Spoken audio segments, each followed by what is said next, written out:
something to introduce ourselves? Or? What? Oh, I'm Introducing. You're like host and stuff, right? Okay. Oh, you're right. Okay. Better get it. And we are back. Hello, ladies and gentlemen, boys and girls, non-gender binary compliant fellow passengers of Starship Earth. We're live. It's Color Circuit, and it is now time for Rough Draft Theater. I'm your host, Fernando Gonzalez, and with me you may see some familiar faces, and you may be seeing some new faces for the very first time here. This is our panel, and if you would please be so kind as to introduce yourselves to the people out there in the internet. I'll go first. My name's Dominic. I'm taking over for Nick's spot because he's out, so I'll be all the things he read last time. I'll be doing. That was good. I'm Blacksmith. Oh, yeah. Yeah, you are. My name is Evening Star. I'm taking over for Blacksmith today. Night. Time. Yeah. Hello, I am Bridget S. Dunn. Ooh. They told us to be really close to the microphone, so I'm doing it. Thank you. So I was here last time, and I'm here again. How about that? How you like them apples? I don't know. Welcome back. Triumphant return. Dun, dun, dun, dun. Hello, I'm Tate Alexander. I was also here last time voicing the, most notably, Vader and General Skywalker. Oh, I was Princess Leia, and I got knocked the fuck out. Yep. Fuck out. Oh, yeah, okay. Yeah, for a brief recap of everything that we dealt with. Once again, George Lucas's 1973 script treatment of The Star Wars, wherein our hero, Anakin Starkiller, punches out a teenage girl. Characters are introduced with at least 2 pages of backstory, only to be killed immediately. Some of which are killed off in the script, only to come back later, only to immediately be killed again. Yeah. Yeah. Awesome characters. Let's see. Oh, the Jedi are not just the Jedi; they're the Jedi Bandu, right? Jedi Bandu. Yeah. And they kill. They blow up an entire city just to cover their escape. They sure do. Killing a lot of innocent people. They're dicks. Major characters, are introduced, written out, killed off screen, where they literally all they say is just, "Oh, they're dead," and that's, So I noticed we noticed last time we had a lot of literal like one shot characters would come in and then leave, and we were like, wow, how many more new characters are there going to be? Yeah. It was excessive. Yeah, so it was the space 70s were truly a magical time. It's going to get weird. Join us on this journey, won't you? Oh, is that my cue? That's you. Okay. Get All it. right. Go ahead. Get it, It blacksmith. is not. It's not all so formal as I made it sound. Okay. All right. Spaceport Cantina. Acule. The speeder pulls up in front of the low blockhouse-style cantina. Various strange forms of transport are parked outside the bar. Take care here. If there is any trouble, get back to the others. The General and Whitson enter the shabby cantina. The murky little den is filled with a startling array of weird and exotic alien creatures laughing at the bar. At first, the sight is horrifying. One-eyed, thousand-eyed, slimy, furry, scaling arms, tentacles and claws huddle over drinks. What a vanity. This is a great sentence. It's good. The General looks over the patrons but does not see the contact, Han Solo. A large, multiple-eyed creature shoves the General. The General tries to ignore the creature and turns back to his drink.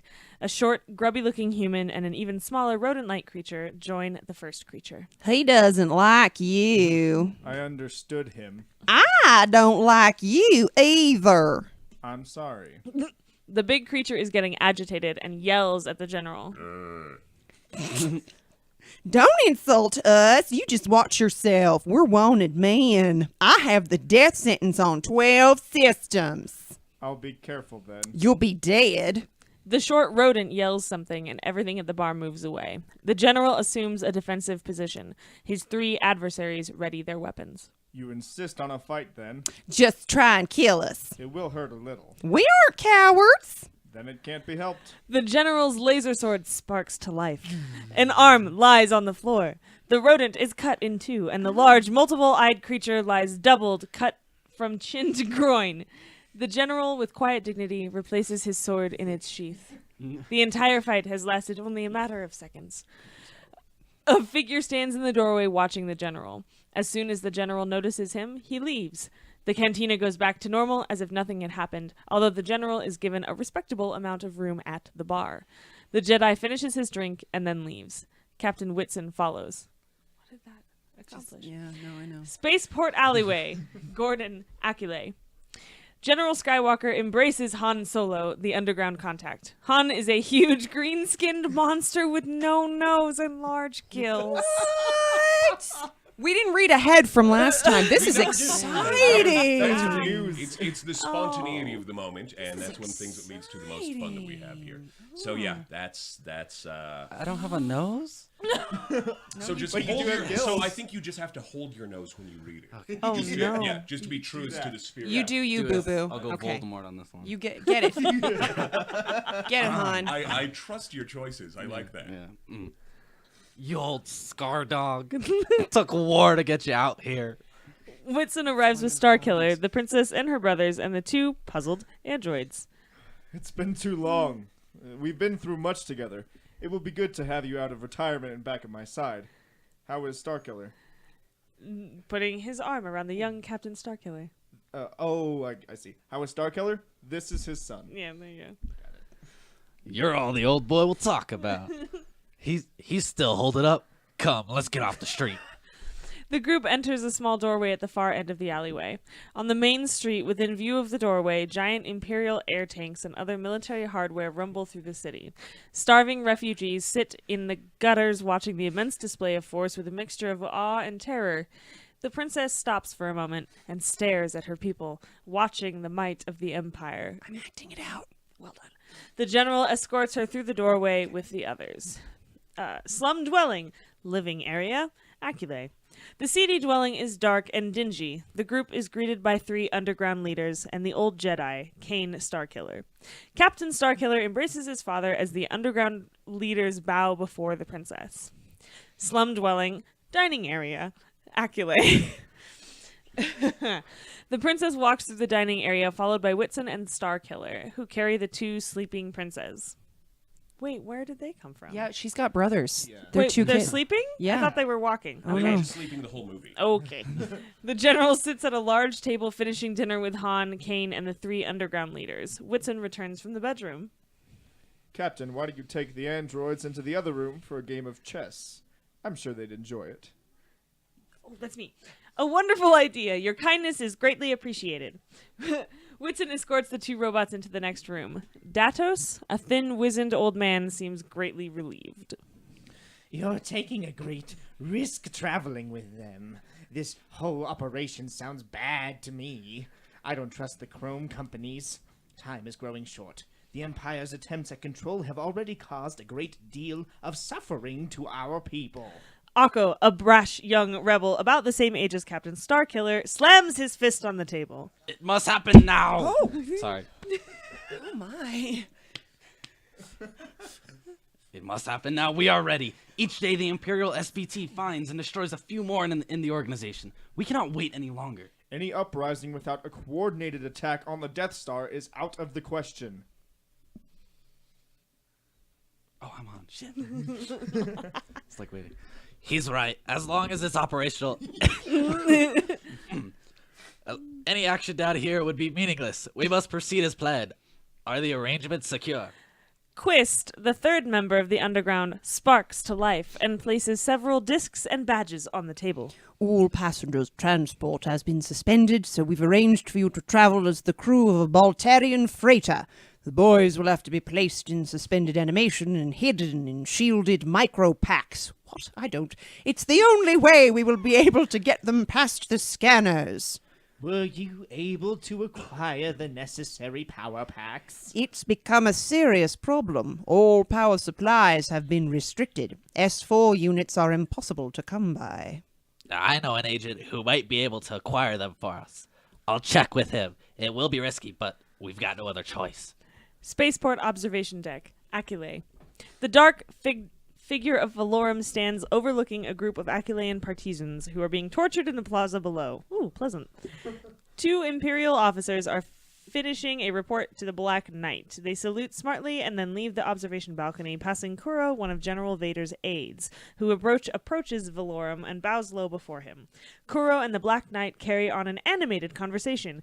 It is inaudible over the screams of the tortured Parisians. Slum dwelling. Alleyway. Acule.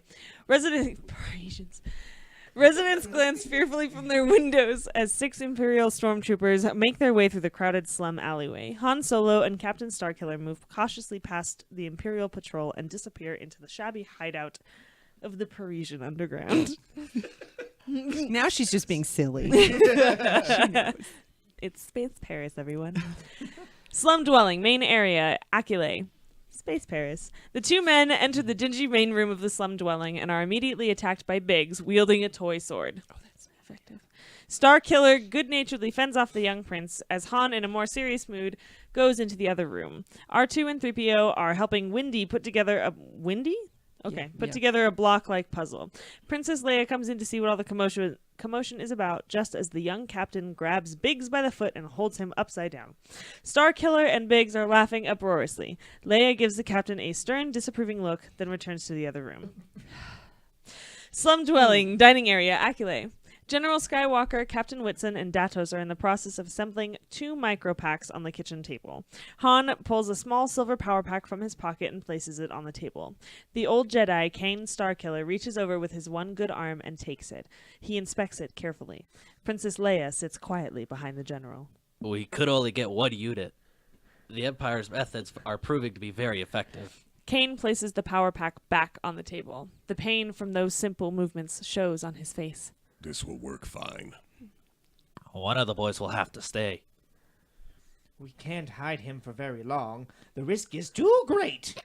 Whichever boy doesn't go must be destroyed. The princess is alarmed, understandably, and looks to the general for support. He gives her an understanding look. Not while they're in my charge. Find another way to get him through. There's no other way. We've analyzed every possible alternative. You can't jeopardize the entire... Captain Starkiller enters the room. We've no time for discussion. The Empire, the freighters. That word. Firefighters. Yeah. Yes, That's what I it's read Paris. first. I see it too. The freighters leave at 0300. We must get started. Through a break in the door, Whitson watches R2 and 3PO play with the 2 young princes. Oh shit, I'm Whitson too. What about R2? We could lobotomize him and use his energy pack. They're not compatible. We'd have to completely change the system. It could work. There isn't enough time. You can't do it. You won't have to. My power unit has more than half-life. Use it. The withered Jedi opens his tunic, revealing a metallic chest covered with electrodes. With his one good arm, he grabs his chest and rips loose a miniature power unit similar to the one on the table. Everyone is taken by surprise. Suicide generally is surprising. The general and the young Starkiller both rush to the side of the dying Jedi. The old man turns to his son. That's the life of Parisian firefighters. Just sudden. It's sudden and tragic. It happens. That's good. Trust my judgment, son. Serve your new teacher well. Hold up, sorry. The Jedi's breathing becomes more difficult as he turns to the general. An honorable death, my friend. May the force of others be with you. Yeah. Oh no. Yeah, that's the catchphrase, by the way. May Oh, the force of others no. be with you. Yeah. Welcome. Welcome to hell. What did I get myself into? Kane Starkiller passes on to the other world. Everyone is For now. stunned. The now. general breaks the moment of silence. May he be welcomed as a man above men. Take him downstairs. Starkiller takes his father in his arms and is followed out of the room by Han and Datos. Prepare the boys. We have little time. Princess Leia and Captain Whitson rush out of the room as the general places the power units in the micropacks. Slum dwelling, main area, Acule. Biggs and Windy are not happy about being dragged away from their puzzle. Whitson takes the robots into the sleep area. Now, straighten up, Biggs. Remember, Father expects you to follow his ways. We are going on a trip. There will be great danger. You must go to sleep. When you wake, You will be in a strange land, so don't be alarmed. Are you going to sleep too?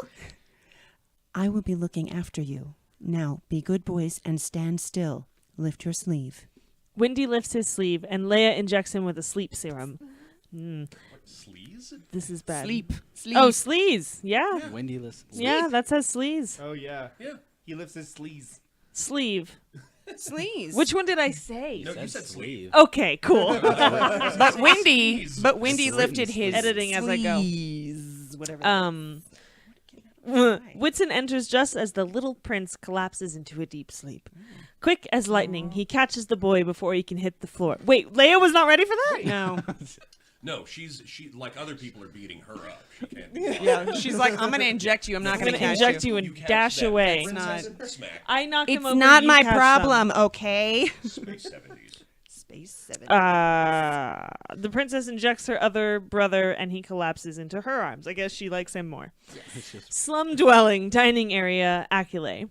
The limp bodies of the two young princes are carried in by Leia and Captain Whitson. They are carefully squeezed into the hollowed out micro cases. This is fucked. Yeah. Okay. Leia pensively watches as the general expertly attaches electrodes to her brother's skull. Han and Datos return from the burial of Kane. The general looks up from his operation. He is at rest. The Empire will never find him. Are the systems working all right? Full power. Is everything ready? Datos nods yes as the general closes the case holding Biggs. The strain of watching her brothers placed in suspended animation is too great for Leia. And she retreats into the main room. Slum dwelling, main room, Acule. Captain Starkiller stands brooding near a window overlooking the crowded alleyway. He does not acknowledge Leia's entrance. She walks over to the window and stands next to the young captain. They are very close, but do not touch. I'm sorry. He does not respond. She is moved by his sorrow and starts to touch the side of his face, but can't bring herself to do it. Her royal training is too strong to let her show her true affection for Starkiller. She breaks down and runs from the room. The young Jedi continues his meditation. This is the same guy who punched her in the face. Yeah. Yes, it is. Yeah. Now she's fond of him. Yeah. Super hot. Don't you? Yeah. That's That's I'm sorry. how it worked. Yeah, back is that- then. is Does that not work for you? That's generally what happens with me. You just If hit someone I- in the face? and No, then I the- get hit. I get hit, and I'm like, oh. I do the So hitting. we're together. Okay. If I may. Space 70s. Reminder. It is the Space theme. 70s. Bear with it. Okay. Yeah. All right. Spaceport at Gordon, security ramp, Acule. The spaceport is very crowded. People rush about in a panicked rush. Yeah, we got it. As loudspeakers blurt out indiscernible announcements. The Empire is in the process of changing the boarding procedures, and the result is chaos. Many flights are delayed, and people are running to and fro. Rushing. Switching boarding ramps. Han guides the rebel group, dressed as a Baltarian crew, through the crowded terminal. Whitson and Starkiller carry the large micropacks strapped to their backs. The robots follow a few paces behind. Large micro packs. Yeah, yep, They're yep, large yep, and yep, they're yep, yep. micro. I hate They're this. I just hate it. I'm sorry. Write the shit. You they're can't say it. changing the boarding procedures. I don't like it. Oh God! They are swept into a boarding gate. How? Okay, and finally reach a security ramp scan station. That's not a thing. Those are just random words. There are a great number of troops and guards standing around the security area. An officer demands to see their passes and orders. The tension builds as the officer confers with an aide about the passes. The aide speaks quietly into a phone. Where are your component receipts? It's also not a thing. Starkiller and Whitson hand the officer 2 additional discs, which are placed in the computer. A few moments later, the readout appears, and the group is motioned through the electron scanners. On the other side of the scanner, new computer discs are issued to the group. I just need to pause for a second. The readout is such a dated phrase. Yeah. And then they have electron scanners, and all I think of is like that paper actually coming out. Out of a dot And then matrix. it's Yeah. like, and here's also, And the computer, holographs and, computer like- discs. It's wonderful. Yeah, It's so not adorable. only did these Space 70s have retroactive notions of misogyny, They also had retroactive notions of technology. Technology. Man, I was born in the wrong decade. Okay. Okay. Oh. Anywho. All right. Okay. On the other side of the scanner, new computer disks are issued to the group. Everyone seems slightly relieved as they walk through several hallways leading to where the freighter is docked. Starkiller moves to the next general. No, moves next to the general. I don't like the feel of this. Your senses are strong. It's a very small disruption. It's a Knight of the Sith. Possibly. Stay alert. Warn the others. The group walks through the docking links and into the Baltarian spacecraft. Several Imperial guards pass them, and everyone is ready for the suspected trap, but nothing happens. Interior, Baltarian freighter, Aculae. The group stops in a narrow electronics passageway near the bridge of the ship. Starkiller and Whitson unstrap the micropacks containing the two young princes and check the voltage packs. Little Biggs is losing power faster than normal. I better check it out. Wait until the situation is secure. Stay here and keep on your guard. Han, The two young captains grow suspicious of several workmen gathering around the main exit hatch. Han and the general enter the bridge area. Several crewmen sit at elaborate controls and computer stations. where is your captain? One of the crewmen directs him to a small chamber above the bridge. Starkiller and Whitson strap on their micropacks as more workmen converge at the main hatch and begin to close it. The two robots, R2 and 3PO, are confused about what is going on and wear their gear in anticipation of moving. Pilot chamber, Baltarian freighter, Aculae. Han and the general enter the small pilot's chamber and greet the captain, whose face is hidden in the shadows of a computer bank. Welcome, gentlemen. You must have had a difficult journey. We'll be departing shortly. There's a little note here. That might be There's from a Blacksmith. beautiful little note Yep. that says page 77 is all screwed up. I attempt to interpret here, : 4 Imperial troopers silently enter the room behind the two, ? Their laser swords are drawn. ? I have been authorized to accept payment ? The Chrome Company cooperation.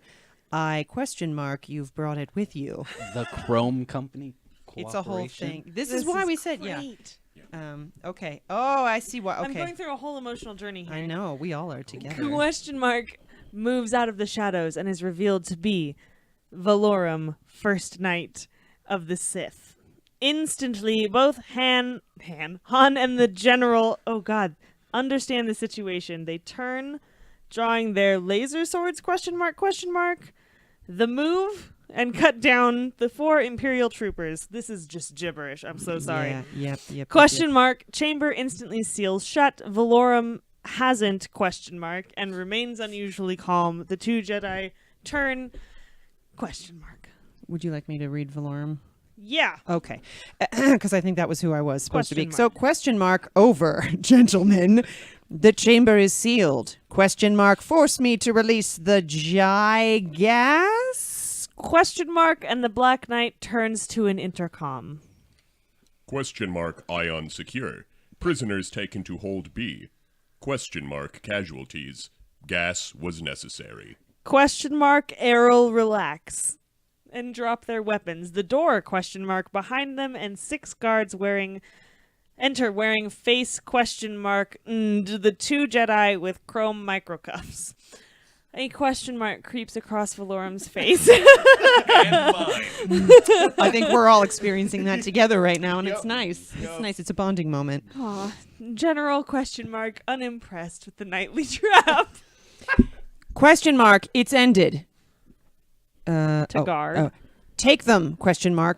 G. I don't want them with the others. ? For departure. That's probably prepare. I'm just going to go ahead and put that one in there. Yeah. ? Escort Han and the general out of the chamber? Hallways. Interior. Baltarian freighters, Aculae. ? Ch. Han and the general into the hold of the ? near the main exit where R2 and 3PO ? Looking lost. 3PO sees the general pass ? Question mark I. Can you imagine being an actor and getting this fucking script? Oh my god. I don't even know. That would be an amazing moment This of is just stressful. like, what is happening? I'm a little stressed out right now, and this is a pretty low stakes reading of this. Yeah. It's a Okay. little You wanna like take a breather? Read the chat real quick. From Goro. Go ahead and read it out loud. Hello, Where- sir. I gaze upon your eyes and see the soul of a man who has partaken in the peyote. You have found your animal spirit. Will you make your animal call so we can bond spiritually? Oh,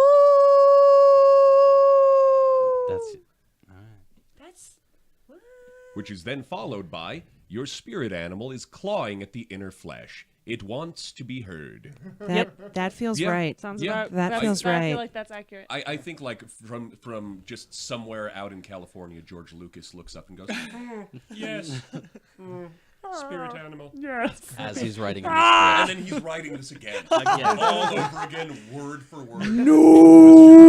No. No. Okay. Yeah, I think you're right that Blacksmith added this in because then it's got end of page 77. Yeah. And I guess this all just must have been unintelligible. So whatever That's he, what the what, question yeah, marks whatever are. he found, wherever he found this, it was bad, and he Yeah, it's tried to pretty fix cut it. up. And bless your heart, Blacksmith. We appreciate you, buddy. Good attempt. Yes. You're great See you too. tomorrow, buddy. New Blacksmith. Okay. So, 3PO now says question mark ere he is. Come on, I'm gonna go again with there. It's there he is. End of page 77. The robots waddle off after the Jedi prisoners. As the small procession passes detention cell B, where the princess and the others are being held, nobody knows. Han and the general let out a horrifying Jedi scream. What is that? Oh, please let it be that. And leap to the corridor ceiling, thrusting their bound wrists into the lighting fixtures. This is a terrible plan. They land on top of the troops, instantly breaking the necks of 4 guards, with expertly placed Jedi blows. Can you follow me around in my life and just do that all the time? Sure. The 8 surviving guards are momentarily dumbfounded. We all are. Han and the general grab laser swords from their victims and swiftly cut down the remaining troops. Han grabs a small card from one of the dead guards and starts for detention cell B. Watch it. Those are cutters. The general grabs one of the dead troopers and tosses him against the cell door. Red rays engulf the body and hold it there. Han then places the card in a slot, and the door silently slides open. Starkiller and Whitson leap for the dead guard, then notice the death ray surrounding him. General Skywalker grabs another body and throws it into the doorway. Pass between them. Starkiller squeezes between the slain guards and is untouched by the rays. Whitson and the princess quickly follow, picking up weapons as they leave. Understand what's happening here. I don't either. Also, Starkiller Anakin's a kid right now, isn't he? Isn't he still? He's like he's a- young. He's 18 years He's an 18-year-old. Okay. He's a young man. but he's already a captain and fully grown and Yeah. already on to the lady punching. Yep. Wonderful. He's a savant. The 14-year-old lady punching. Yes, Even. yeah. It's like, okay, all right, Romeo. Space Literally. red pill. Red pill. Well, they've taken the cases. Are they aware of the boys? I don't think so. Find them. Use your seeker. We'll meet you at the main hatch. Watch yourselves. If an alarm is given, they'll gas the entire ship. Yes, sir. Whitson and Starkiller each take a small humming device from their utility belts and head down a narrow hallway. The general, Han, and the princess continue toward the main hatch. R2 and 3PO have been completely confused by the turn of events. They eventually follow the general toward the exit hatch. Electro closet hallway. Baltarian freighter. Akile. I have one of those. Do you? wish. Do wish. The 2 young captains reach a storage area of the huge spacecraft. They watch their seekers as they move along a row of electro closets. They quietly sneak past a group of workmen assembling a large gyro housing. Okay, all right, cool. Gyro. There we go. It's a gyro housing. You know what? I wouldn't be surprised with this. But was it an electro Guido? Again, hope so. not surprised. A second row of micropacks is searched to no avail. If they were discovered, they would have been sent to the medical station. And then Oh, you that's again. me. Yeah. You just switch. Yeah. There are more storage areas on the far side. Main hatch area. Baltarian freighter Aculae. Can we stop switching? Jesus, I'm tired of saying this. Han and the general reach the main hatch, closely followed by Leia and the 2 robots. Several lights over the hatch flash on and off. The general cuts a camera off the wall with his laser sword. Oh, damn. Don't bother me. It's all me. They're going to take off. It's too late. 3PO, come over here. The lanky chrome man approaches the general, who is studying a complex computer control panel next to the hatch. Yes, sir. May I be of service? Get this hatch open. Counterlock the departure pattern. The robot immediately starts pushing buttons on the panel. Electrocloset hallway. Same freighter. Starkiller and Whitson reach a second series of electroclosets. Just there's so many electroclosets on this place.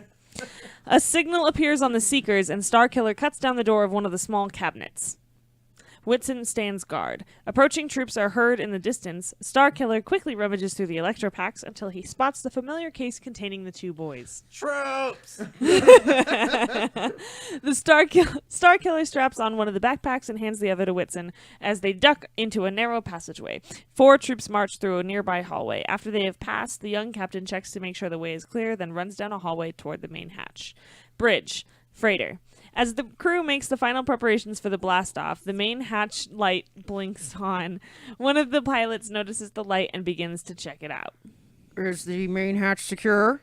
Main hatch. Freighter. The intercom sparks to life, and the general answers it. Everything looks secure, but give me a minute to check it out. All right, stand by. The general gives a wink to Han as 3PO continues his attempt to override the hatch computer.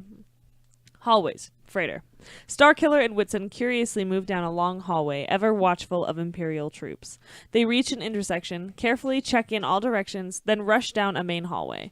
They are about halfway down the hallway when a squad of Imperial guards appears at the end of the hallway. How many times are you going to say hallway? Where are we again? Facing in a hallway. In an electro closet. Electro closet. Hallway. The troops start toward the 2 captains with lowered laser rifles. Here's where it gets tricky.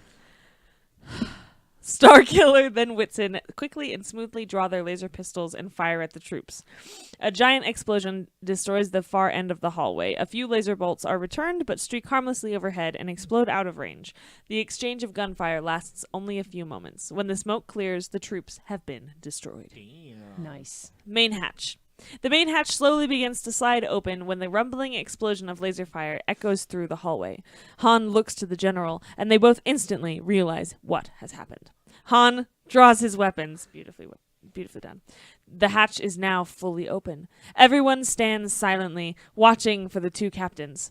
Alarms start screaming throughout the ship, and the giant hatch slowly begins to close. Come on, we can't wait. The group reluctantly exits the spacecraft, giving one last look back to their lost friends. The hatch continues to close slowly as the alarm sirens wail. Suddenly, Starkiller and Whitson round a corner and head for the ever-closing hatch, battling several Imperial stormtroopers as they go. Han and the general move up to the hatch and give cover fire. Whitson slips through the shrinking opening and yells to Starkiller to hurry. Many more troops bear down on the young Jedi as he squeezes through the very slim opening. One of the troops dives after him, but is caught and crushed by the emergency hatch. Boarding ramps. Gordon Spaceport. The general leads the group through various corridors. Once the alarm sounds, the entire spaceport will shut down. They stop at a junction. At the far end of one hallway, several troops guard a restricted passageway. That's the military section. Fighter craft. But it's very heavily guarded. We can't take it with subtlety. Before the general can answer, the acute scream of the spaceport alarm reverberates through the corridors. Alarm!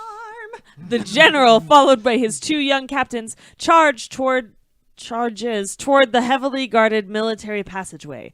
Han, with the princess and 2 robots, follow a safe distance behind.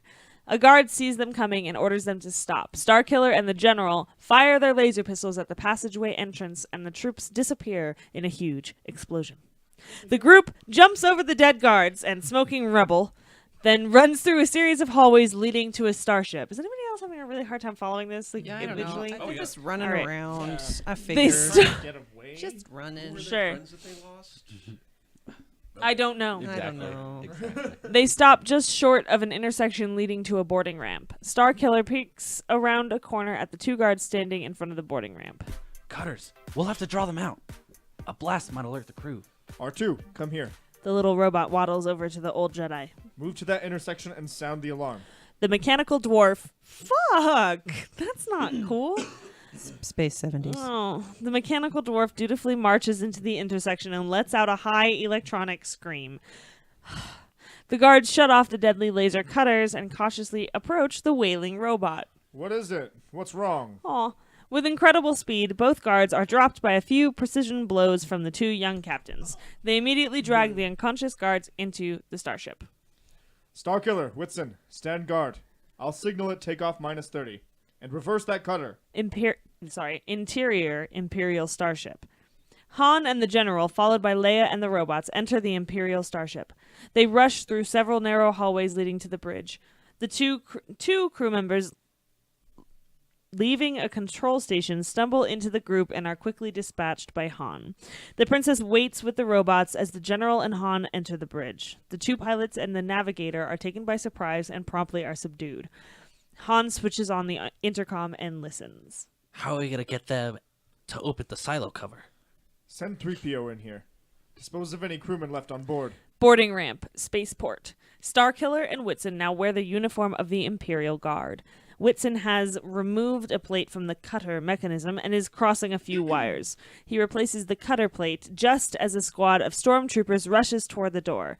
An officer salutes them. Have you seen them?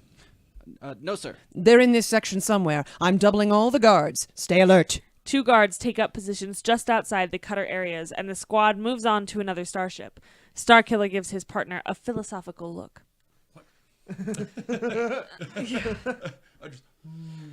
Oh, Yep. and by the way, just saw an update here that we had a new follower. Yeah, Torreston, thank you for following us, and welcome. Hi. I lost where I was. Sorry. Where? Interior Imperial starship. The gleaming chrome 3PO sits in the pilot's seat, talking on the intercom to a controller. He breaks off his continual drone of takeoff instructions to the controller and turns to the general, shaking his head. They won't buy it. I think they're getting suspicious. Han enters. The crew is taken care of. Well, they're not going to open the silo cover, so I'm afraid we'll have to take it with us. We're going to sustain considerable damage if we blast off through that cover. It's a thin shell. There's no choice. Signal the boys. Boarding ramps. Spaceport. Warning lights flash and the main hatch to the starfighter slowly begins to close. The 2 Imperial stormtroopers yell at Starkiller and Whitson. Watch it! Don't fire into those cutters! Shut down the cutters! The 2 captains pretend to be confused and not understand. At the last minute, they leap aboard the starship. The hatch slides closed, and the boarding ramp drops away. Several more guards arrive and give the troopers a special card, which turns the small cutter warning lights from red to green. The guards rush onto the boarding ramp and are wiped out by the reverse cutters. That makes no sense. I don't know. think they're lasers. Yeah, the laser, like... Well, because they Like said the like they laser threw a body wall? into it and it held it. Yeah. So I thought it would like dice it up or something. Right. It's Yeah, not like, at first it said entirely. it held him, and then like now it's cutting him up. Okay. Right. Now I imagine you ever see the first Resident Evil? That hallway. That's what Okay. I That's was what's going on in my head. Oh, good one, Dom. That's good what's one. going on Yeah, now. that's what it is. That's what it Yeah. is. It's like that. Yeah. Lasers. Because Well you done. really liked using the term cutters just for these last few scenes. Yeah. They've Also, never shown up before. And everyone fun has a laser fact, sword. They're all. Everyone. It's Yeah, always they're, in like, all quote over the marks. place. Yeah. Oh, yeah. Cutters is in quote It's marks. it's in Yeah. quote marks every single time I've said cutters. Cutters. Cutters. Exactly. maybe, Like maybe it was a placeholder until he could think of something that sounded more bullshit sci-fi. Yeah. Like electro closets. Yeah. What is an electro There are closet? so many. There Yeah. are so many on that. for your always. electronics. Yeah. Yeah. Do you put your There's just a bunch of cords. do you put your space There's vacuum in there? modems. Your space dustbuster is in there? Yeah. Yeah. Space Dino. Space. All right. Space. Well, we're still in the interior of the starships. And where are these starships? Aculae. We're still there. She's pissed. We She doesn't have listen. not No, left. we're still there. We've been there the whole. Trying really hard. I'll let though. you know should that change. Everyone straps Ooh, it's coming. himself. Oh, hey now. Yeah, no, that's yeah. Everyone straps themselves into the life pods. Good edit, solid edit. Thank you, thank you. 3PO and the General trottle forward. Trottle? All right. Okay. That's not a. All right. That's. I'm gonna use that. That's a great. That's a new word. We're trottling? doing it now. No. Yes, Is it? that's That's it. That's it. You Trottling. have to toddle until you're like 4. Afterwards, You trottle. I Yeah. like this. Okay. Great. 3PO and the General trottle forward, and the giant ship shudders as it starts to lift off the launch pad. With tense expressions, everyone braces for the impact of the silo cover. Starship. Running into a door. That's fun. A big one. Spaceport silo. The mighty starship thunders out of the silo, crashing through the cover plate, sending shrapnel in all directions. The ship leaps toward the heavens. Boarding camps, spaceport. Imperial. I'm gonna go with boarding ramps probably because it's been boarding ramps before. We're in camp Yeah. now. It's summer It's camp. boarding We're not camp. just- Yeah, just We're at camp. boarding But camp. Boarding Still, camp. we're camping. Yeah. Okay. This is That's great. how they get you. That's how they recruit you. You want to go to camp? Oh God. Oh, no, now you're a stormtrooper. Nobody wants to go to camp. Imperial flight crew rush to their starships. Pilots receive their clearances, and several giant silo covers swing away, revealing deadly hunter-destroyer spaceships. Interior, bridge, starship, space. Oh, screw you, Aqualay. We finally left the planet. We're in space. We go back, I'm gonna be so upset. Han and the General watch as 5 hunter-destroyers leave the spaceport at Gordon. We suffered light damage to a deflector fin. It will take them quite a while to catch up with us now. Tell the boys to get some rest. Did something just fall off my ship? Aft section, starship, space. Han retreats to the aft section of the ship, where the 2 captains are checking out the 2 main laser cannons mounted in large rotating bubble turrets. The old boy says you two should get some rest. You've got some time before they catch up to us. Han notices the packs containing the young princes. Is that? Yeah, that's it. that's fine. He just, It's you. Better It's so you. better so the boys at a life pod secure them as well. He heads back toward the bridge, followed by Whitson. I'm just assuming, like, every time they say the packs, I'm just, like, you have 2 toddlers in backpacks. Yeah. And that's really disturbing. Starkiller carries the 2 micro packs to a life pod and straps them in. He checks Big's energy supply. It is low. Leia approaches him. Couldn't we let them out now? It's better this way. Things are gonna get rough. Oh no. Will we make it? Is there any hope? Stay with me. I love you. I know. I just need a moment. It's fine. It's okay. He punched This is all her. He knocked her out. literally their first interaction. That was the impression Yeah. that was left. Space 70s can suck my. You're not going to like this next part. Okay. Starkiller is slightly shocked at this outburst. The princess starts to cry and clings to him for support. Oh no. No one is going to die. Stop acting like a child. Hey, Blew up her mother. well, the thing. She the thing is a though, child. after all of this, did she finally settle down? 'Cause that's all he asked. That was All what. he That asked. was why he punched her. Yeah. He was like, "Settle down," and then she was did. like, So he punched "Hey." her. I'm out. Oh, oh, that's wonderful. Yeah, Okay. That's because that's how we do. Just things. keep Space reading. 70s. Just keep reading the terrible misogyny. So stop acting like a child and start behaving like a queen. Yeah. What is this silly talk of love? You belong to the people of Aquilay, and my job is to return you to them. Nothing more. Now straighten up and get into the life pod. She's deeply hurt by his callousness. She breaks away from him and runs down a hallway into a life pod.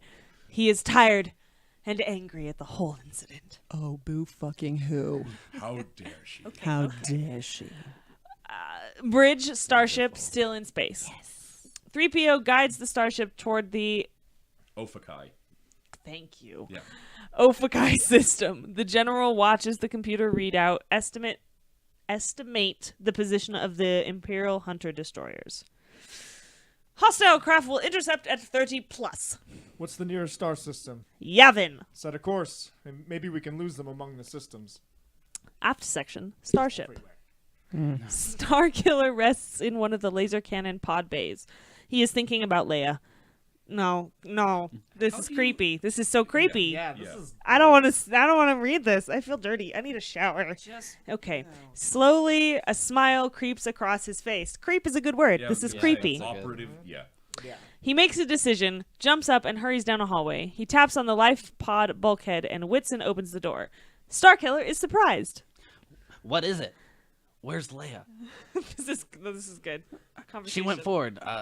What's going on with you two? We're in love. She loves me, and I just realized I love her. Oh, God damn it. And what does this say on the script now? What? At the beginning of the line? Yeah. Read your next line. Read it. Read your next You line. gotta read it. Something whited out. Something pointed out. You're asking for trouble. She's a queen. You're a warrior. Do you know what you're saying? I don't. I don't care. I've got to talk. Oh, no. Whitson just shakes his head, but before Starkiller can finish his sentence, the ship is rocked by a bombardment of proton torpedoes. The intercom squawks to life. Get to those guns. Starkiller and Whitson rush to the laser cannons and jump into the protective suits and helmets. Bridge. Starship. Space. Han enters the bridge and sits before a fire control center. The general sits in a chair, slightly behind and above 3PO, directing the robot pilot. Turn around. Let's face them. R2, sitting quietly in a corner, beep beep boop, watches as 3PO punches new information into the computer and the giant starship swings around in a sharp circle. Several torpedoes explode near the ship. The general switches on the intercom. You boys ready? Aft section, starship, space. The captains adjust the laser cannon controls in front of them and check in with the general. This should be within range in 12 seconds. Starkiller adjusts his giant laser ACK cannon. ACK. Sorry, I tried really hard not to, but I had to. Searching his electronic tracking screen for the Hunter Destroyer. Whitson is having a problem with one of the rotating mechanisms on the huge gun. He curses, climbs out of the chair, and attempts to fix it. I just hear you growling next to me. My vertical rotating circuits are out. What does that mean? They're out. What are that's how vertical you curse in rotating the space circuits is what 70s. I'm questioning. Vertical Okay. rotating circuits. Oh, get to this. Frel. What the? Okay, the princess straps herself into a small life pod. Something whited out. Only the slightest hint of concern or worry shows in her face. She listens to her protector's relay instructions as the enemy approaches. Bridge, starship, space. I just shoot myself out into space at this point. Fuck this. Fuck this. Fuck that. Fuck you. I'm out. The starship shudders as the Hunter Destroyers open fire. Han relays the ship's status to the general as 3PO struggles to keep up with the barrage of orders. We're losing deflectors 3, 31, and 10, 42. Cut hard to Mandarin 906. Mandarin Meridian. Meridian, thank you. Cut hard to Meridian 906. It's an oral Level to thing. 3 degrees. We're coming under one. Wait for my signal. Aft section, starship. The constant flashing of deflected laser bolts reflect in the interior of the laser cannon bubble. Starkiller rechecks his firing switches. That meant switches. With his headphones. And lowers a glare reflector. He wraps on the power rotation circuits and gives them a little test burst. The pod instantly rotates a few degrees. The large starship heads directly toward the 3 enemy ships and, at the last moment, dives under the attacking craft. Starkiller watches the smaller crafts pass ahead, aching to open fire. Oh, I'm uncomfortable. That's the sound He of calls- aching. I need an adult. He calls Whitson on the intercom. I am an adult. I've got no signal. I'm on target. What's wrong? What are they waiting for? I've got an open shield. The 3 Imperial craft are firing incessantly at point-blank range. Wait for the signal. But Starkiller has a perfect shot, and he can't wait. He squeezes the trigger, and the giant laser cannon, with a burst of smoke and electrical charge, opens up on the enemy craft. This is a metaphor. Is isn't it? Is this a metaphor for something? Is this porn? Did you guys trick me into reading porn? No, Talking about? it's not porn. Hold up, we have to finish this. We can't stop in the middle. This is what every guy tells me ever.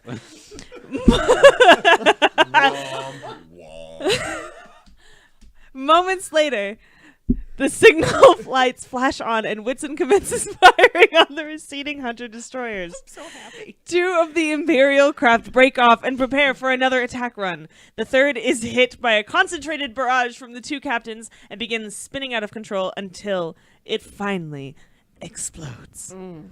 Whitson gives Starkiller a victory wave, which Starkiller gleefully returns. These moments of triumph are broken by the intercom. Oh, that was Anakin, next run you wait for my signal. We haven't much power to spare on your inaccurate grandstanding. Oh, Starkiller's pride is wounded. Good. He resets his accelerators as the 2 remaining Hunter destroyers begin a second run. Bridge, starship, space. Han turns to the general. We have a weakened shield on the port turret. Warren Starkiller, get him out of there. Change your heading by 0.5. That was to me. Yeah. Aft section, starship, space. Princess Leia listens to Han warn Starkiller. Your shield power is down. Abandon that positions. Yeah. And seal that section. Report. Captain, do you hear me? Captain! Leia becomes worried that something has happened to Anakin. The young captain switches off the intercom system and signals to White Sun. Sorry, I keep thinking it's White Sun. That's way cooler of a name. All right. Whitson, the system has gone dead. Before Whitson can answer, the 2 Hunter-Destroyer spacecraft are upon them once again. Laser bolts flash all around them. The general's signal flashes on, and the captain starts to return the fire. One of the Imperial fighters concentrates its fire on Starkiller's weakened gun port. I'll be fine. A direct hit blows open a hole in the turret, and everything that isn't bolted down is sucked into outer space, including Starkiller. He bangs against the side of the starship, held only by a weakened lifeline. Ow. The princess hears Whitson explain Starkiller's predicament and rushes back to help him. She is stopped by a pressure-locked door leading to the gun emplacement, which, duh. Otherwise, You get sucked out into yeah, space. like, what? Can That's she an at least- idiot move. Never do that. Yeah, I was hoping, can she at least, like, get super emotional and bang weakly against the door? With her tiny little fist. Yeah. God. Love you. God. No. Punch me again. Never do that. George Lucas. Punch me. I want you to live. I love you. I want Okay, you to Carol. punch me. All right. Bridge, starship, space. The general orders 3PO to swing the spacecraft around and start a new attack. He turns to R2. Use the aft port. See what you can do for Starkiller. R2 hurriedly waddles out of the bridge. 3PO... That's a great image. 3PO and Han simultaneously turn to the general. More craft approaching! It looks like at least 6 or 7. The general studies the radar scopes and then checks a galactic map displayed on one of the monitors. Change course to 3.1. That will head us directly into the path of the Norton asteroid belt. That asteroid belt is too dense to pass through. The ship won't make it. We'll never defeat them in combat. It's our only chance to lose them. 3PO punches in new coordinates and the starship veers away toward the treacherous asteroid belt. Aft section. Starship. Space. Whitson fires on one of the 200 destroyers, which is pacing the rebel starship. Starkiller unsuccessfully tries to pull himself back inside the spacecraft. How is he not dead yet? No, he's just an afterthought. They were just like, see what you can do about him. This is some foreshadowing shit. Well, didn't they say that he was in a Spoilers? protective suit? He would have to be. Yeah, because they said for both of them He to said get no, into he's like, the Leia bubble in things. it. Oh what yeah, he's doing. Yeah. protective suit and like just held on by like a small lifeline. Also, from last time, they use a lot of laser pistols and stuff. Whatever happened to the multiple laser rifles? Remember? Because we were making Laser fun- rifles, 'cause- laser pistols, Well, 'cause they- laser they- swords. They were called multiple lasers, Laser but it dicks. looked like they were named multi-pleasurer. Yeah, Oh, that's what it looked like. Yeah. maybe that's why Multi-pleasure rifles. he switched Yeah, it too. multi-pleasure I'm still not rifles. convinced. Pew pew. I'm still not convinced this isn't porn. Okay. Fair enough. Where was I? Oh yeah, Whitson fires on. 120. Thank you.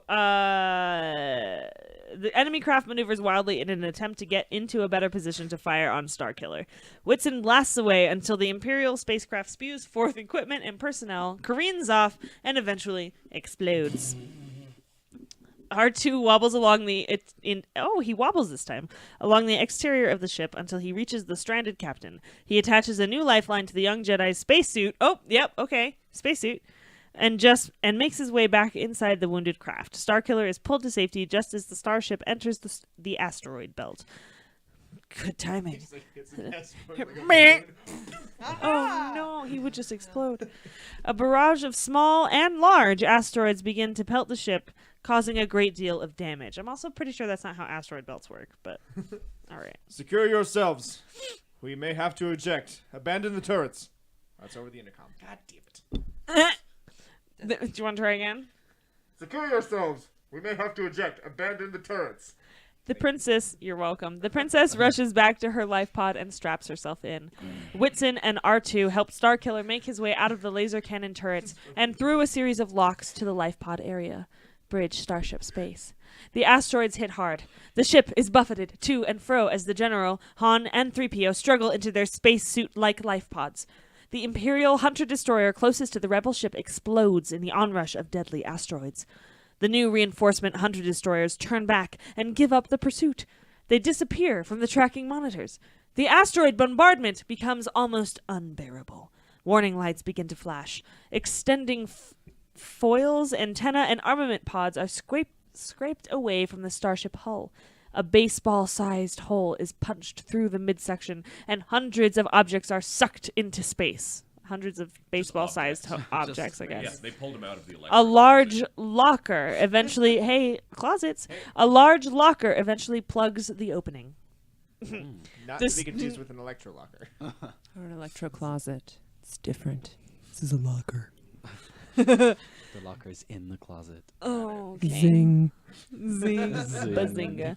The starship and her passengers shudder and sway under the punishment of the asteroid storm. The ship is breaking up. We're almost clear of the storm. We'll never make it. Eject. We must eject. The general watches the computer monitor as the starship emerges from the far side of the asteroid belt. We're approaching one of the forbidden systems. We've got to achieve orbit. We'll never make it. 3PO is really not a... I'm on board. This is porn. Okay. The starship heads for a small blue-green planet in the distance. Aft section, starship space. Starkiller was considerably shaken in the We've changed tenses. He's better now. Starkiller was considerably shaken in the destruction of his laser turret. He is slightly dazed as Whitson straps him into a life pod with R2. Wait, didn't he already do that? No, he just gave him Oh, okay. thing. Whatever. You watch him. Make sure the pod gets off all right. R2 nods and Whitson moves to the second life pod and straps himself in next to the princess. Will he be all right? I think so. His feelings for you are dangerous. You should discourage him. Explaining You're this to me. related. You're related. Okay. She is surprised to learn that Starkiller has any feelings for her. I would also be surprised. But keeps her emotions to herself. She didn't do that earlier. Nope. Nope. Bridge, She's a mess. Starship, Yavin orbit. I'm assuming also space. The general... Yevon's a system. Yep. The general is strapped into the life pod with the 2 micropacks containing the young princes. They're dead by now, y'all. Like, they're absolutely Biggs is dead. definitely They've dead. suffocated. Mm-hmm. Han and 3PO are in the second life pod. We're in orbit. We've got to eject now. Those reactors won't hold much longer. This ship's going to end up in a million little pieces, and I don't want to be one of them. All life pod systems are operational. If you boys are ready back there, we'll get off this bucket. All systems operative. I have the signal. All systems operative. We have the signal. R2 talks to this? Mm-hmm. Oh, it's not beep boops. Beep boop No. system. And in the previous episode, Shucks. he had a Brooklyn accent. Oh, Yeah, he was Oh, like, that's I'm not not- he was like, 3PO did, yeah. yeah, okay. 3PO did. Oh, he was like, cool. hey, I'm your etiquette droid. Hey. Brooklyn I accent can't is do not- that. Sorry. Hey, see the 3PO human cyborg relation. Hey, oh, Kenobi. hey. I can do a What are you really doing sort of here? offensive fake French accent. Oh. I like it. All right. Do that for Valor. But you have to constantly be twirling a mustache, a non-existent mustache. But I'm retired. Where the fuck? Thank you. Han salutes the general, and his life pod jettisons away from the crippled starship. He is quickly followed by the general. Aft section starship, Yavin orbit. R2 pushes the jettison switch, but nothing happens. Starkiller slowly and with some difficulty pushes the switch 2 or 3 times. Nothing happens. He begins to look a little worried. This guy, nothing phases him, man. We've got a problem. Wait a second. R2 pushes the switch again, and the life pod blasts off in a cloud of smoke and debris. Whitson also seems to be having a problem. Half the lights on his control panel have gone dead. He struggles to reactivate them. My power's out. Is it a faulty switch? No, the whole bank is out. Whitson gives the princess a reassuring look, then punches some information into the computer. The monitor flashes. Income line main power. Okay. He looks outside the life pod and sees a damaged cable. I found it. You haven't much time. The auxiliary units have already blown. Whitson scrambles out of the life pod and rushes over to the severed connector. He works on it for a few moments, then stops with a rather defeated look. The princess watches him as he tries to think of a solution. A great explosion is heard in the forward part of the ship. Life pods, space. The 2 life pods containing the general and Han and 3PO drift away from the disabled starship. Where's Starkiller? I can't see them either. Starkiller uses the small rockets on his life pod to maneuver back toward the burning starship. He can hear the general over the intercom. Starkiller, where are you? Report in. Starkiller reaches down and switches off the intercom. Aft section starship. Whitson appears to have found a solution to his situation and rushes back to the princess. He reaches in and locks on the power switch. There's only one possible solution, and we must use it. Lock the hitch and make sure it's sealed. But what if... Another explosion creates a large bulge in the wall of the aft section. We have no time! He slams the hatch shut and runs to the power connector. Smoke begins to fill the chamber as Whitson slams a large metallic dampening tool across the damaged connector terminals, and the life pod jettisons away. Life pod space. The princess jettisons free as Starkiller moves toward the crippled ship. Leia calls the general on the intercom. It's all right, but Klieg? Klieg. Yeah. But Klieg is. I'm Who's it's Klieg? all, I'm Where all did he right, come but from? Klieg is still on board. Whitson, I'm assuming that's his first Starkiller, name. stay out of there. With a rumble, the starship disappears in a spectacular explosion, sending debris in all directions. Starkiller stops his life pod, and it starts to drift. He is weeping. Han and the general helplessly watch the remains of the explosion drift away. Starkiller, stay near Leia. Use your beacon.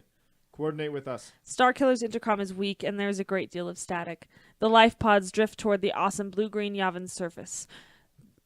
It's wearing sunglasses. Yep. The general loses sight of the other life pods as they descend through the cloud cover. Captain, I'm losing your beacon. Send me a new signal. All he gets is static. The planet's surface rushes toward the falling life pods. Retro rockets automatically kick in and slow the pods. 2 of the small craft break through the cloud and land in the dense, steaming jungles. Vine jungle, Yavin. The general's life pod crashes through the foliage until it comes to rest in the middle of a large vine-covered tree.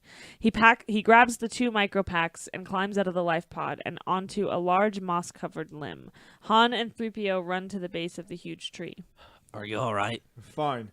Any signal from Anakin? Nothing yet. I feel they landed further south. The general attaches a thin cable from his utility belt to the tree trunk, and he slides to the ground. Han takes the micropacks from him. The general looks around at the jungle. This is dangerous country. We better stay together. The wildlife in the forbidden system is extremely hostile. This is the best iteration of C-3PO. This is good. I like this. Perhaps we should seek shelter. Han inspects the power units of the micropacks. Oh, Wendy's unit is very low. I can't tell if the unit is still functioning. We have to find a place to revive them. We'll start moving south. We should find protection along that ridge. The general grabs one of the micropacks and starts off into the murky jungle. Han and 3PO quickly follow. The jungle is a strange and eerie, fog-laden purgatory. Gruesome and unnatural sounds permeate this ghostly wasteland. Everyone is cautious and on the alert for an unseen danger. Forest of the Gargantuans. Oh shit, I just went for it. Starkiller's life pod is also caught in the limbs of a gargantuan tree. Forest of the Gargantuans. Got it. Yeah. Here we go. This is where it starts, y'all. The life pod has been ripped in half by the crash landing. The unconscious Jedi hangs half out of the damaged craft. A 2-foot-high insect-like creature scoots down a branch and onto the back of the dormant warrior. The insect lets out a chilling hissing sound, and a slimy tube emerges from its hairy mouth, waking Starkiller. More proof that here we this is go. porn. There it Murr. is. He is immediately aware of the insect. His eyes are open, but he doesn't move. Suddenly, with one quick blow, he knocks the creature against the side of the spacecraft, and it is squashed, lifeless. Starkiller is a little groggy, but he manages to climb out of the wreckage. How are you groggy after that? You're like, I'm being face-fucked by an insect. I just stepped on. Yeah. He looks around for R2. R2D2. Help. Starkiller turns and sees the little robot hanging upside down, one of his 3 feet caught in a vine. He lifts R2 out of its predicament and places him securely on a wide limb. Did you see Leia? She landed on the other side of those trees, approximately 800 meters. Well, come on, old buddy. Let's get ourselves out of this tree. Vine Jungle Ridge. The General, Han, and 3PO reach a shallow cave near the top of a steep ridge. They quickly pull off the micropacks and place them on a clear piece of ground at the mouth of the cave. Check out the inside. 3PO, stand guard. Keep your eyes on the countryside. He looks at the power units on the micropacks and shakes his head with a worried look. Han returns from a survey of the inside of the cave. It doesn't go very far. There's nothing back here. Help me with this. Han helps the general lift the top from the case containing Windy, the younger of the 2 princes. The small boy appears lifeless as the general pulls him from his encasement and rests him on the cave floor. Han pulls a small respiration out of the micropacks and places it over the boy's nose. The general attaches 2 electrodes over his heart. He doesn't look good. The little prince begins to turn blue. The general grows tense. Windy starts to regain consciousness but begins coughing and choking, then goes limp again. The general quickly props Windy's mouth open with a small plastic rod and checks the reading on his power pack. We need more power. Tap off Big's unit, quickly. He then places Windy's arm behind his back and starts pressing on his chest with sharp, rhythmic movements. You can just say, performs CPR. Space CPR. Han attaches new electrodes to the boy's heart. Windy again comes to. Yeah, because he kind of woke up. Okay, I see what you. Yeah, coughing and choking. Finally, he begins to cry. The general takes the plastic tube from his mouth and tenderly pats him on the back. Let's get Biggs out of there. He shouldn't be a problem. Forest of the Gargantuans.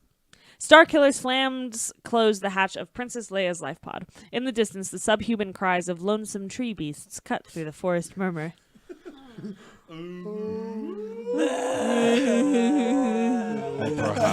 Perhaps she I went am so in search for us. I have nobody. To call my own. Okay. Just lonesome beast. Starkiller studies the ground around the capsule. There are a great many footprints and much broken foliage. Someone's got her. She's put up quite a fight, and it's an easy trail to follow. This is so fucked up. Learn how to hit from Vine somebody. Jungle Ridge. Aw. Both Biggs and Windy are sleeping restlessly on the floor of the cave. Han watches over them as the general scans the valley below with a pair of electro binoculars. What is it with them and electro things? Makes it Electric glasses? spacey. It's the future. Well, they just go "Meh," when you're looking through them. Yeah. Hey, I have a question before we keep going. What are the odds that we could take a quick break? I would be up for a break. Okay. Are we allowed to do Yeah, that? we're like, We did this last episode. yeah, we're on page 77, so you figure like 25 more pages. Yeah. There's not far to go, Oh. but yeah, we can absolutely take a break. Just a quickie? Yeah. Yeah. I see what you did there. And the answer is, I huh? see what's happening, yeah. Break time! All right, yeah, let's do it. All right. Yeah, we're going to take a quick little break here. We'll be back in just a couple of minutes. Color Circuit. Rough Draft Theater. Stay tuned. The Star Wars. Break time. Yeah, so, oh my god. This script. This is so bad. Yeah. It's so bad, and it's so funny. Also, do I have any more lines in this thing? It's only been Vader and Valorum come back at some point. I don't know. Well, I was doing Valorum, but you're Baru. Or Owen. Yeah. Yeah. Oh yeah, we're about to get to. So I was that. gonna say we went through like Live from 20 Peru. damn pages with like 4 characters. Yeah, maybe we should pass off somebody who's left. Oh no, I was just noticing. as Yeah, well. no, I mean, I've been arguing with myself, and then he's been on the intercom randomly. That's Yeah. basically the last like 10 pages with 3PO randomly in there. Yeah, this is this has been something. It was like it was so hard to follow. Like I don't know. Yeah, It took forever to freaking escape the planet. Yeah. Like they did all this preparation, and then they got all fucked up. Then they managed to escape, and they found another ship. But they and they broke blasted through a door or something. yeah, the Cylon and it Gunner. fucked the ship up. It's the same kind of ship as all the other ones, but their ships were made out of like styrofoam. Right. And this one was made out of like super space iron because nothing was destroying it. But any like tiny hit would kill all the other ships. Yeah. Yeah, there was. Yeah, there was some writing going on. There was definitely some writing. It was writing as penned by a human hand, but It's on a page. yeah, Yeah. top to bottom, left to right. Yep. It's all there's words there. They maybe make sense. Oh, George Lucas, holy shit! Yeah, just in case you're still paying attention, this entire script is kind of a love letter to George Lucas's wife, who ended up being the editor and making all of this shit actually readable and ultimately watchable. 'Cause, god damn it, dude.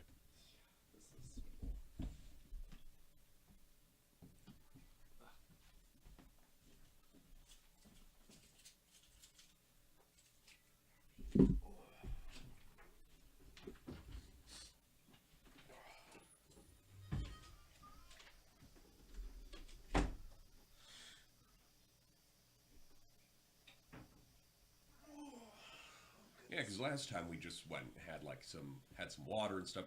Like for this one, I remember just the table and chair were here so tight I couldn't get out. So I Right. like everything's cool. I'll just be here till we're done. Just be here. It's fine. It's fine.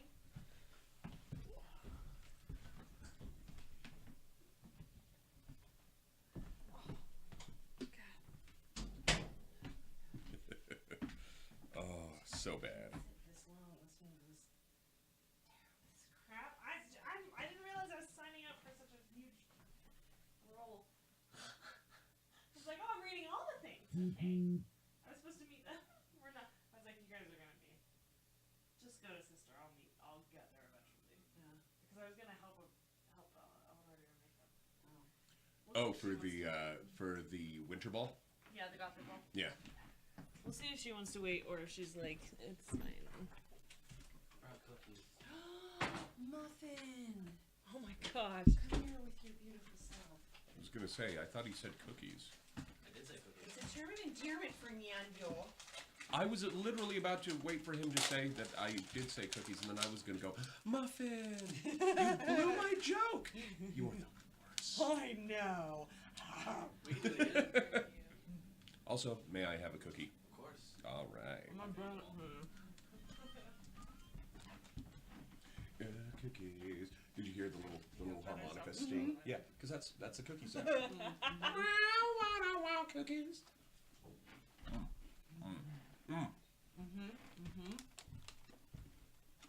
Bless you, my friend. Look what Don brought! Cookies! Oh boy!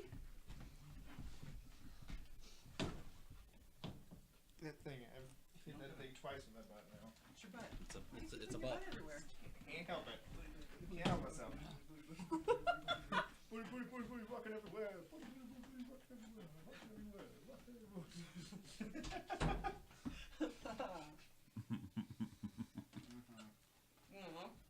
Nah, it'll just dry my mouth out, and we've still got. About 25 pages to go. Yep. If I'm really fast, it'll be 25 minutes.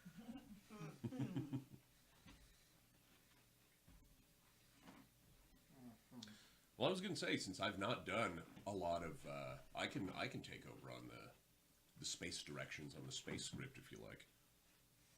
I don't mind. Yeah, I think we're coming up on Lars and Baru. Who? And Baru? Or, yeah. Well, it says Lars and Baru. Okay. So, No, I'm fine. Yeah. you know. I don't understand anything that's happening. No, nobody does. Nobody does. No.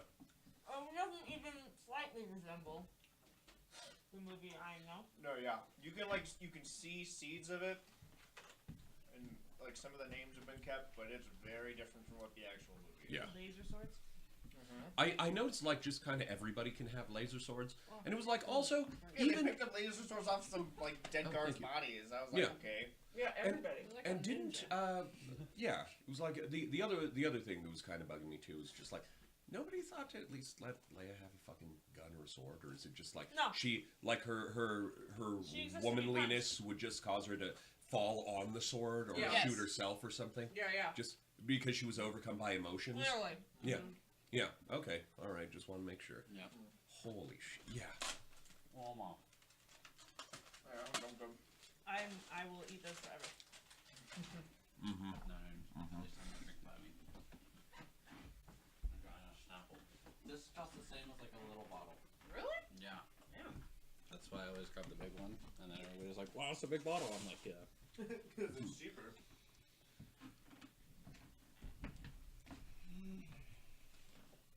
Are we weaseling it? Yeah. Yeah. Let's get ready. Time to get back on that horse.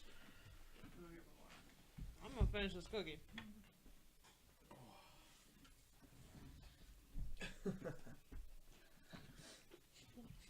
Just the whole rest of this, or you could just me chewing. Directly into the microphone. Yeah. God damn it. Yep. Oh, The sounds. I'm gonna knock something over. All right. And let's see here. So we are on, what is it, page 77? Yes. Page 77. Page I don't know. 77. All right. And now for the exciting conclusion Oh. of 1973, George Lucas's The Star Wars. It's about the 14 degrees below the horizon. A little to the left. What is happening right now? It's 3PO. I It's- told you it oh, was yeah. a Oh, very yeah. bad French 14 degrees accent and below the mostly a horizon. very offensive. Yeah, 3PO's French now, just so y'all are That's aware. right. Yeah. Anyway. If I took anybody by surprise. Sorry. The electro binoculars sweep the rich green landscape until they come to rest on a bright reflection, revealing some type of structure. It's too small to be a military base. Could belong to a trapper. Highly unusual. It's on the way. Perhaps we should investigate. Sorry, I'm delighting myself. Little Biggs wakes up with a giant yawn. Hey, where are we? Forest of the Gargantuans. The gargantuan trees are shrouded in mist, and the ominous sounds of unearthly creatures fill the air. Starkiller moves quietly and cautiously, followed by R2, who inadvertently makes a loud clicking sound. The young warrior stops and motions to the stubby little robot. Wait here. If I don't return by 0200, come looking for me. Oh, you gotta read all this. Yeah, I'm gearing up. Strap in, folks. The mechanical dwarf acknowledges with his computer light. Starkiller moves swiftly and silently forward until he hears laughing and voices. He climbs up the bank side of a huge tree and inches his way out onto one of the huge overhanging branches. Below him, he can see a group of scruffy alien trappers sitting around a neutron stove. That's not how you spell neutron. Joking and telling stories. It might be Nutron. I don't know which one I like better. Parked on either side of the group are two large tank-like jungle crawlers. Behind the crawlers, 5 Wookiees, Wookiees! huge, gray, and furry beasts, hang upside down in a tree. Occasionally, they thrash about in great anger and frustration. Now? You wait till now to, like, what? You've been sitting on that this whole time? Jesus. Chewbacca died. Well, Yeah, she played Chewie and Chewie aw. died. I was a Okay. pilot and I died. No. All right, well. Moment of silence. Anywho. The trappers speak in a strange language, and although they appear slightly human, they are slimy, deformed, hideous-looking creatures. 2 of the trappers yell at one another in friendly argument. One shirtless creature goes into a crawler, and the remaining 8 laugh hysterically. Starkiller moves further out onto the limb to get a better view. He gonna fall. A couple of places... Oh, a couple of pieces of bark break loose and float 100 feet to the ground. That's not... Bark doesn't float. The trappers fail to notice. Moments later, the shirtless trapper emerges from the crawler with Princess Leia held unconscious and half naked over his head. Because, of course, I would like to remind everybody that she is a child. Oh, yeah. Yeah. Oh. Starkiller's rage knows no bounds. Sure. With a terrifying Jedi war cry. Yes. The young captain jumps from the tree, sails over 100 feet, and with great agility lands in the middle of the startled trappers. In one continuous rapid motion, he ignites his laser sword and cuts down 3 of the vile creatures. The shirtless trapper swings the princess over his shoulder and runs back into the huge jungle crawler. The 2 other trappers reach for their pistols, but the Jedi has killed them before their weapons can clear leather.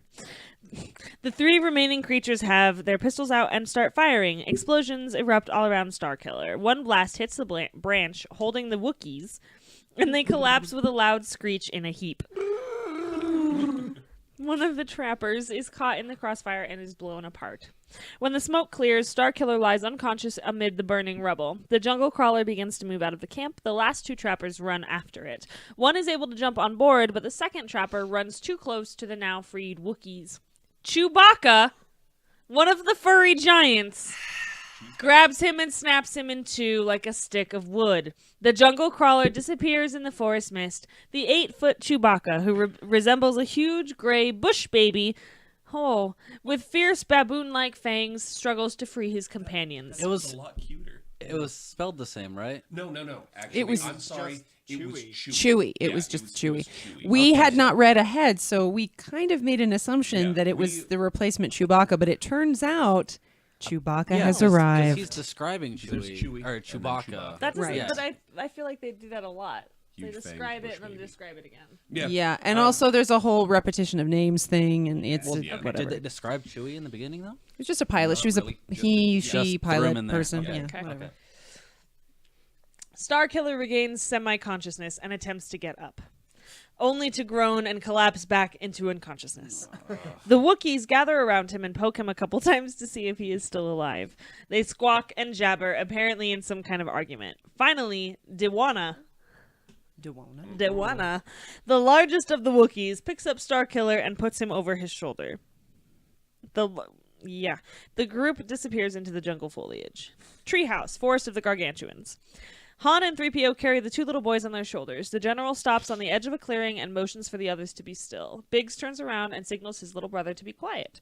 On the opposite side of the clearing, a small metal structure is attached to one of the huge trees. It is a small, weather-beaten hut of futuristic design. It appears deserted. The general cautiously approaches the structure.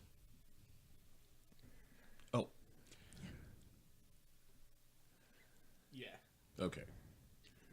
Howdy, stranger. What can I offer you? Oh. The general spins around and sees Owen Lars, an aged and scruffy-looking anthropologist. I'm Owen Laws of Bastine. The general takes the old man's extended hand. I'm Luke Skywalker of Aquilay. He signals for the others to join him in the clearing. Wookiee camp. The small caravan of Wookiees, led by Chewbacca, enters a small clearing surrounded by many bark and mud hovels. Young Wookiees race ahead of the group, yelling and running in and out of the grubby little dwellings. Giant, bush baby-like Wookiees of all ages and sizes make their way into the clearing. Many stand dumbfounded, but others let out a joyful scream and rush up to members of the group, hugging and kissing them. Dewana, I love that, dumps the unconscious Starkiller on a raised area in the middle of the clearing. Armed Wookiees immediately surround the helpless human. Chewbacca enters the largest of the lodges. He is greeted by his father. Good luck with that. Azatok. Azatuk, chief of the Pauku tribe. An old and feeble Wookiee dressed in royal skins and headdress. Interior anthropologist hut. Anthropologist Lars, the general, Han, and the children sit around a large table eating. Lars yells into the kitchen. Baru! Where's the Thanta sauce? Baru, Lars. Owen's warm, plump wife enters, carrying a small pitcher. She smiles at Owen. I swan, I put it right here in front so you'd see it. Here's some bum extract. It's very mild. It says bum. It really does. Capital B's. Extract. Bum. Oh, dear. I'm gonna. Okay. There are no settlers to the south since the Dow family was wiped out. I'm afraid I couldn't even get in there to bury them. Those Wookiees are the fiercest critters I've ever run across. A new tribe moved in down there about a year ago, and it's been hell ever since. Only Euralian trappers venture in there now, and many of them don't even come back. Where's the nearest city? No cities at all, only a few scattered settlers and one imperial outpost. But the troops are of no help. They kill and plunder rather than protect. Enough. If your friends landed farther south, I'd fear for them. Well, how far is the outpost from here? 5 leagues. An oppressive blight. What class is it? How many support craft? It's very small, a class 2. Only 10 or 12 Star Raiders, I think. Baru fusses over the boys, who refuse to eat their vegetables.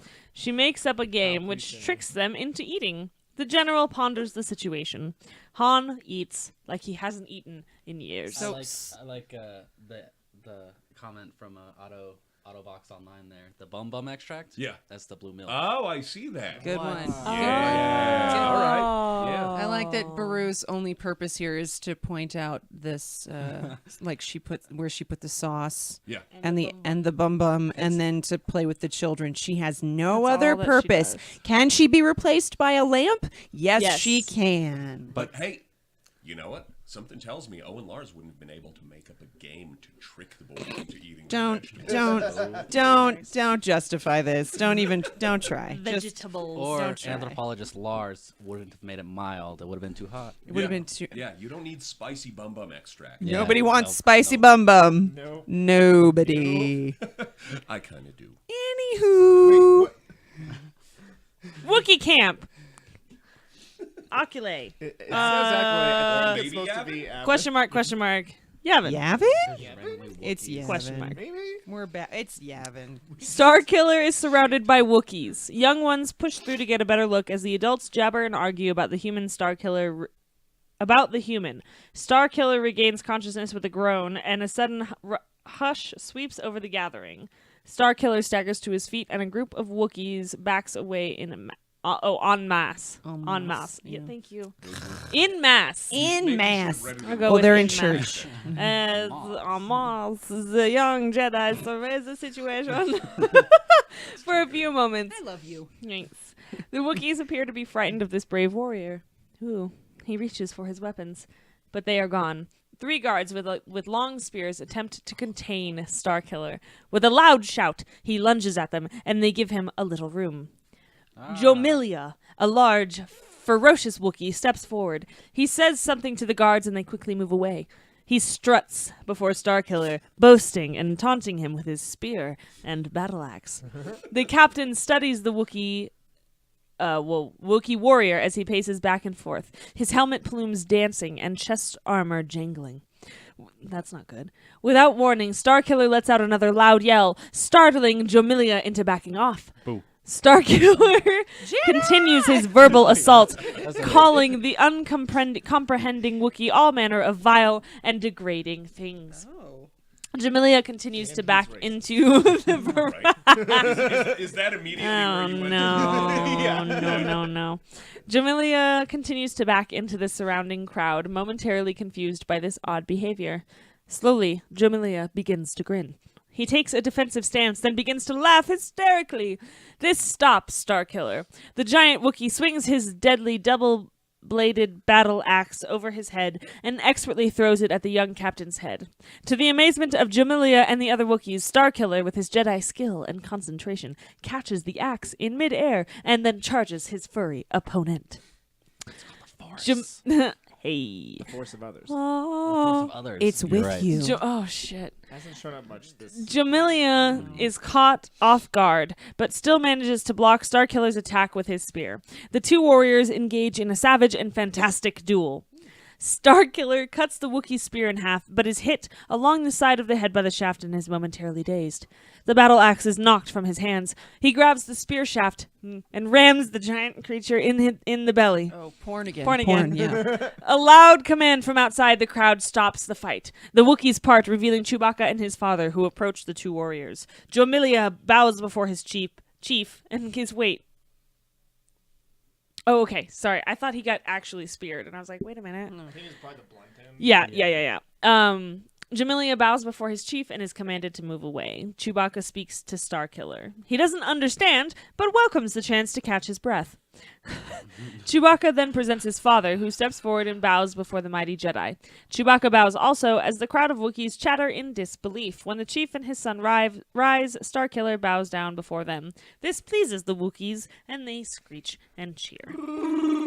Even the Wookiees are all male. Even the Wookiees. Yeah. And I like the fact that they have kind of females. Kind of feel like Jamilia sounds very feminine. Jamilia and Dawana, I definitely thought Those were are women. lady Wookiees. I don't care. They Them sound like they would be particularly sassy. sassy. Like, I am Jomilia, and I'm going to fight you. Dawana? I'm Dawana, and look, And I they'll- keep they my will my fuck nails you up. long I'm going to and fuck sharp. you up. Yeah. Yeah. If the female warriors all had like big axes. and These shit, are my yeah. claws. Yep. I'm going to claw your eyes out. Why are we being... I don't know. Anyway. Don't want to keep weaving. No, not anymore. That's okay. Treehouse Force of the Gargantuans. Mr. and Mrs. Lars stand on the balcony of their treehouse with 3PO and the two little princes, Biggs and Windy. Han and the General emerge with large survival backpacks and multiple laser weapons. See, multi-pleaser. Yep, multiple laser. Oh, it does look. Wow, that's wonderful. It's multiple pleasers. 2-3PO. We'll call for you when we found them. Your orders are quite clear. The boys will be quite safe. Don't worry. The patrols never come out this far. We'll take good care of the boys. That's not creepy. Lars, your kindness will surely be rewarded. Just be careful out there. He pats Skywalker on the back as the old Jedi and the ever-faithful Han descend from the treehouse. Something whited out? At the base of the huge tree, the warriors climb aboard two small rocket-powered platforms. Yelling down to them, "They're pretty old. I hope they'll be all right." Out here, they're a wonderment. 3PO and the kids wave as the gel sticks start with a whine. I don't know. They idle about 5 feet above the ground. Good hunting. May the force of others be with you. There it is. Han and the General wave as they ride off into the foreboding Yavin sunset. This feels like a Princess Bride moment too, where it's like, think Have it'll fun work. storming Have fun the storming the castle. castle. Think it'll work? They don't stand a chance. No. Wookiee camp. Yavin. Night. A beautiful but frenzied fire festival is underway. Wookiees perform the Waitatar dance and yodel in a barking fashion. What? I don't know. Can you yodel in a barking fashion? I'm not gonna try. Wookiees can't, Damn it! man. I was really hoping Wookiees someone can. would. Around a large fire, the female Wookiees arrive. Oh, they exist! Oh. Carrying torches and move in a circle around the males. Of course. The giant creatures are too involved to notice that little R2 makes his way around the dancers. The stubby robot stops near one of the mud huts and looks around. He then wobbles off toward the large chief's quarters and enters. Wookiee camp. Yavin morning. R2. Zip, zip, C-3PO waving. Have fun. R2 enters the chief's hut and looks around. It is a quiet, gray morning. A low mist hangs over the now deserted clearing. He turns and signals back into the hut. Starkiller cautiously emerges from the mud house. He wears a crude backpack and carries a large battle axe. They start across the clearing. Suddenly, out of nowhere, Chewbacca is standing before them. He says nothing, but scratches his head, and then circles around Starkiller. No, we are leaving. We must go. Stand away. The huge Wookiee kneels and bows in front of the young Jedi. Starkiller looks down and smiles. Rise, my friends. We will meet again. Oh no. Starkiller walks toward the jungle, and Chewbacca scurries ahead of him and bows down once more. What does he want? Starkiller shakes his head and rubs several days growth of beard. Why is that even in there? Okay. He leans down toward Chewbacca. Stand up so we can talk properly. Chewbacca jabbers in a something whited out, questioning fashion. Just sounds like it was something terrible. Something racist. Well, the Probably problem is, something racist. yeah, because the thing is, just immediately when we were talking about that Definitely earlier, something all I was thinking is racist. just a bunch of slurs, but with space in front of them. Yeah, Yeah. yeah, Yeah, still 'Cause- racist. yeah, because The space 70s were Space 70s. kind of fucked up. Yeah. It's kind of a fucked up place. We're like 80% through this. Let's get this I shit. am grateful to you and your people, but I must go. I wish you understood me. Why is he talking then? It would make things so much easier. Go. Starkiller turns away and begins to walk toward the jungle again. Chewbacca gets to his feet and runs after the Jedi, following a few paces behind. Starkiller notices the Wookiee following them and shakes his head. Forest of the Gargantuans. Trapper Site. Sick. Yeah. The bodies of the killed trappers are covered with rat-sized insects. A laser explosion erupts in the middle of the slimy creatures, and they scatter into the underbrush. Han and the general turn over one of the dead trappers. They ran into something. It's strange they left their dead. Something. The constant cacophony of jungle creatures suddenly stops. The two warriors scan the jungle for possible danger. Han draws his laser pistol. The cacophony starts again as the general ignites his laser sword. 2 or 3 moving this way from the east. He listens more closely for a few moments. It's R2. Starkiller and R2 break out of the dark foliage into the clearing. He waves to Han and the general. R2 waddles a few paces behind. Chewbacca sees the human and stops at the edge of the jungle. He watches as Starkiller and the general carry on an animated conversation. Han sees the Wookiee lurking in the shadows.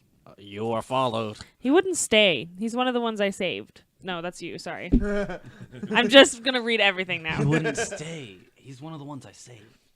Han calls out to Chewbacca in the Wookiee's own language.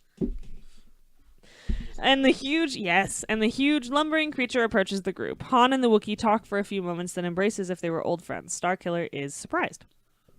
This is Chewbacca, son of the Azatuk, prince of the Sawas, a very powerful tribe. It seems they've made you a god. The general smiles. Starkiller is embarrassed. Vine Jungle Ridge. Starkiller joins the general on a ridge overlooking the imperial outpost of Mavasi.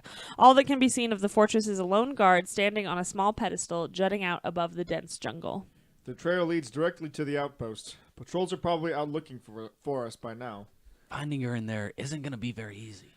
Getting in there is going to be impossible.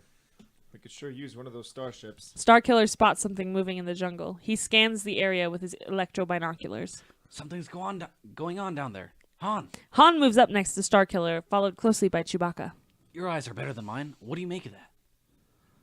They look like Wookiees. Hundreds of them. Han turns and speaks to Chewbacca, gesturing toward the movement far below in the jungle. Apparently it's a siege. They've been harassing the outpost for almost 2 years. Have they ever tried to take the fortress? Han relays this to Chewbacca. He says they've made several assaults, but they are no match for the weapons. It's only a Class 3 fortress. Maybe they just need a little help. Starkiller grins, and Han says something to Chewbacca, who becomes excited and screeches loudly. Interior, treehouse. The incoming signal alarm on the anthropologist's radio system wails through the calm of the treehouse. Biggs, dragging an 8-legged furry rodent, rushes up to the old radio and flips the receiver. I'm reading ya. Go ahead. Biggs, how are you getting along? Great! I caught a thumper, a really big one. Its name is Amber. Oh, he yanks on the leash, and the furry beast lets out a strained yelp. Good, Biggs. How's your brother? Are you taking good care of him? Oh, sure. He's out collecting abbas with Owen and Baru. I'm in charge here. Did you find Leia? Not yet. We'll be away for a while. You mind Lars until we return. May the force of others be with you. All right. Take care. 3PO enters the room carrying a plate of steaming food. Biggs turns the radio off and puts the receiver away. A crashing sound and voices are heard in the clearing below. Come and eat your dinner. They're back! They're back! Come, Amber! The furry rodent jumps onto its 8 stubby legs and rushes over to the door, but stops short and begins to growl. Biggs stops behind the creature. What is it, Amber? Biggs peeks out of the window and sees a patrol of 6 Imperial stormtroopers climbing out of an air tank. He ducks back and tugs Amber away from the door. Quiet, Amber. Come here. Come on. What is wrong? Troopers, we must hide. Stay quiet. Biggs and the robot scramble for a trapdoor near the large shelf. The troops begin to climb the ladder to the treehouse. The trapdoor is heavy, and the robot and the little boy struggle to get it open. The troops break into the door just as 3PO closes the trapdoor. The stormtroopers are led by a rough-looking sergeant. They poke around, tearing everything apart. Biggs struggles to keep Amber quiet. Suddenly, he realizes something. The food! The sergeant takes the bowl of food from the table and studies it. He then takes a small chrome ball from his pocket and tosses it into the air. Something whited out. Antennae shoot from the surface as it floats around the room. Eventually, it hovers over the trapdoor. A sinister grin sweeps across the sergeant's face as he moves over to the trapdoor and puts the chrome ball back in his pocket. 3PO puts his arm around Biggs, who is desperately clutching the struggling thumper. All the movement above them stops, and Biggs looks to the robot. They're still up there. Stay still. The silence continues. Then suddenly the trapdoor swings open with a loud bang. Amber breaks away from Biggs and attacks the sergeant. One of the other troopers cuts the thumper in half with his laser sword. No. The sergeant pulls Biggs out of his hiding place. Biggs stares at the dead thumper.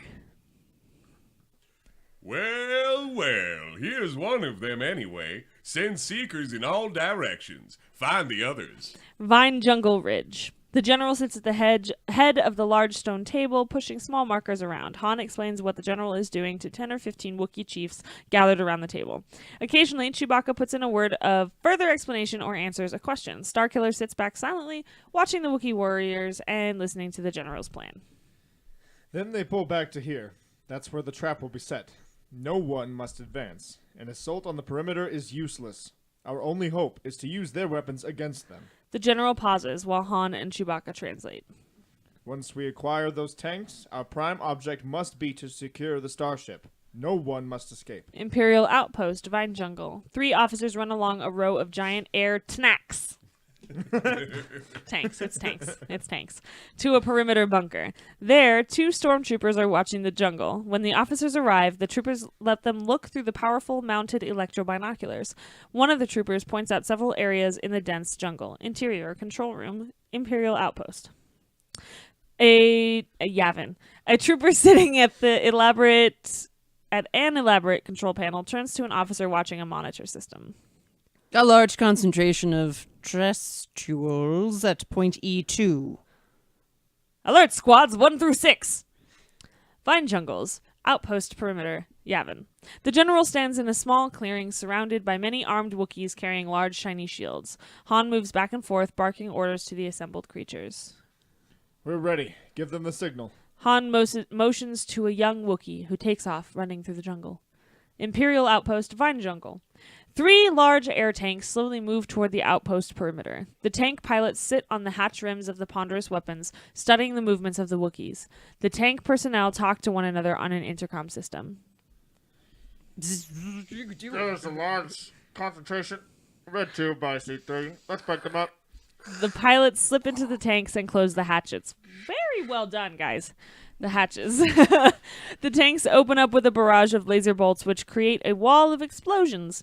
The Wookiees retreat and the tanks follow. The tank crews track the Okay, I'm pretty sure that's supposed to be fleeing creatures with various electronic scopes and laugh at the fleeing creatures. They're feeling and they're Who fleeing. the fuck wrote You know what this they're feeling? bullshit? Apprehension. I'm feeling apprehension. Okay. Vine Jungle, Outpost Perimeter. The general stands on a limb of a jungle tree, watching the advancing tanks. Starkiller is on another branch a few feet away. They've grown sloppy fighting Wookiees.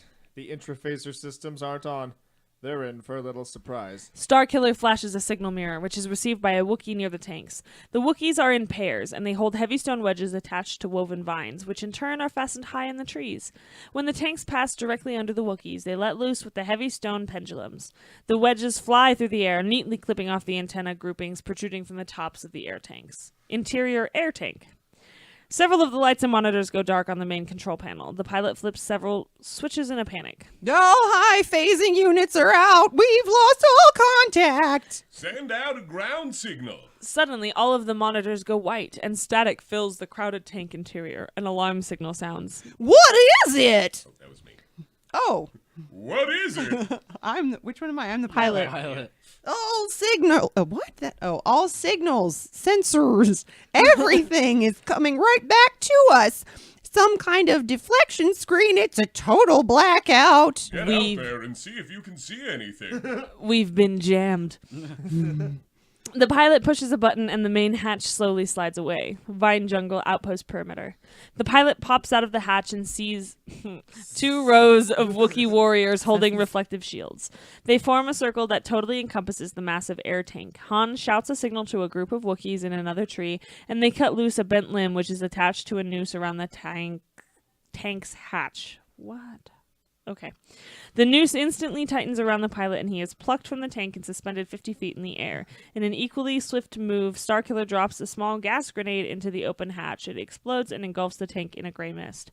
The Wookiees let out a joyful yell and charge the tank. Han yells at them to stop, but several make it to the conquered craft before the gas cloud dissipates and are felled by the fumes. Starkiller shakes his head, then after the smoke clears, jumps on the back of the immobile tank. Several signal mirrors flash their messages to Han and the general. That makes 4 captured. Have them camouflaged. I'm going with Starkiller. Interior, air tank, Vine Jungle.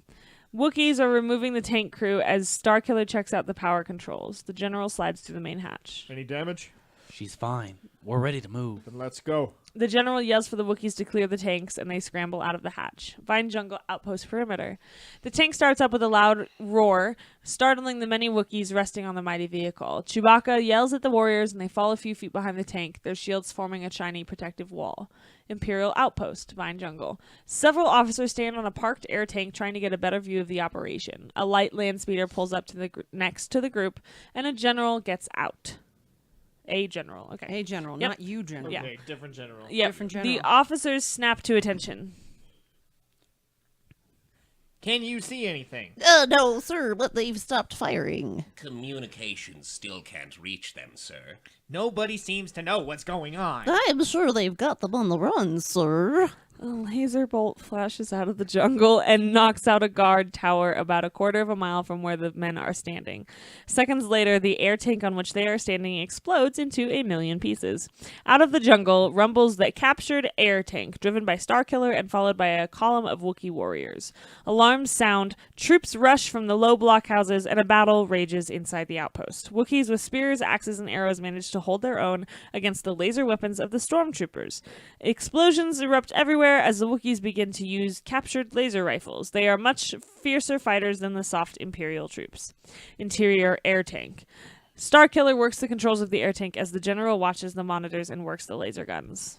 Swing left. They're trying to cut us off. Starship runway, Imperial outpost. Starkiller maneuvers the air tank in front of a line of 10 starships, cutting off a platoon of stormtroopers. The troops open fire on the tank, but they are cut. Down. Sorry, I can't. Do you mind? Do you need this one? I might. Hold up. We lose a page. Also, jam. Was Yeah, random. they've been. Oh well, because she said they've been jammed. Oh, Yeah. oh yes. Okay. So this is basically Bum the extract? battle. We're on Endor. Basically, these are Ewoks, And but they're gargantuan Wookiees. bush baby Yeah. Wookiees. Yeah. Yeah.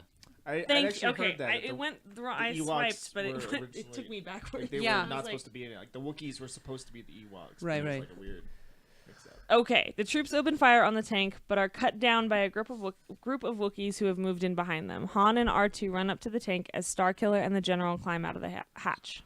We've taken the main control center. All power units have been shut down. They're helpless. Have they found Leia? They've taken her back to Aqualay. The ship left not more than 10 hours ago. Oh my God. Set up a perimeter around these starships. Use as many men as you need. Staff office, Imperial outpost. Starkiller and the general sit at a large table in the deserted office of the Imperial Chief of Staff. The room is in a state of disarray.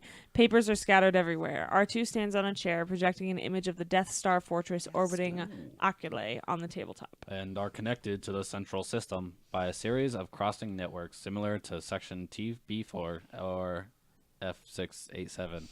The projection switches to a close-up view of the transformer. The general studies it carefully, then leans back in his chair. R2 turns off the projector. I'm not going to stop you, but I think it's a reckless move. Even if you could get in, you'd never be able to get out. Just be patient. We now have enough ships to attack in force. But no pilots. Han and Chewbacca enter the office. Still no contact with Owen Lars or the kids. I'm afraid something's happened. Have Chewbacca send 2 of his best warriors out there to get them. Han relates this to Chewbacca. The general turns back to Starkiller, who watches Chewbacca leave the room. They're fierce warriors, but you'll never teach them to fly. The general gives him a stern look. They'll fly, and Aqualay will be free. May the force of others be with you. Oh, Jesus. The general embraces the young Jedi. Bring her back safely. Outpost runway, starship. Starkiller, dressed as an Imperial Sky Raider, and R2 climb aboard one of the giant 4-man starships. So many stars. A crowd of Wookiees, led by Chewbacca, give a rousing cheer for the departing Jedi. Starkiller breaks into a smile and waves to the joyous warriors. The general watches the proceedings from a bunker turret. He is lost in thought. Space Fortress, Aquilay.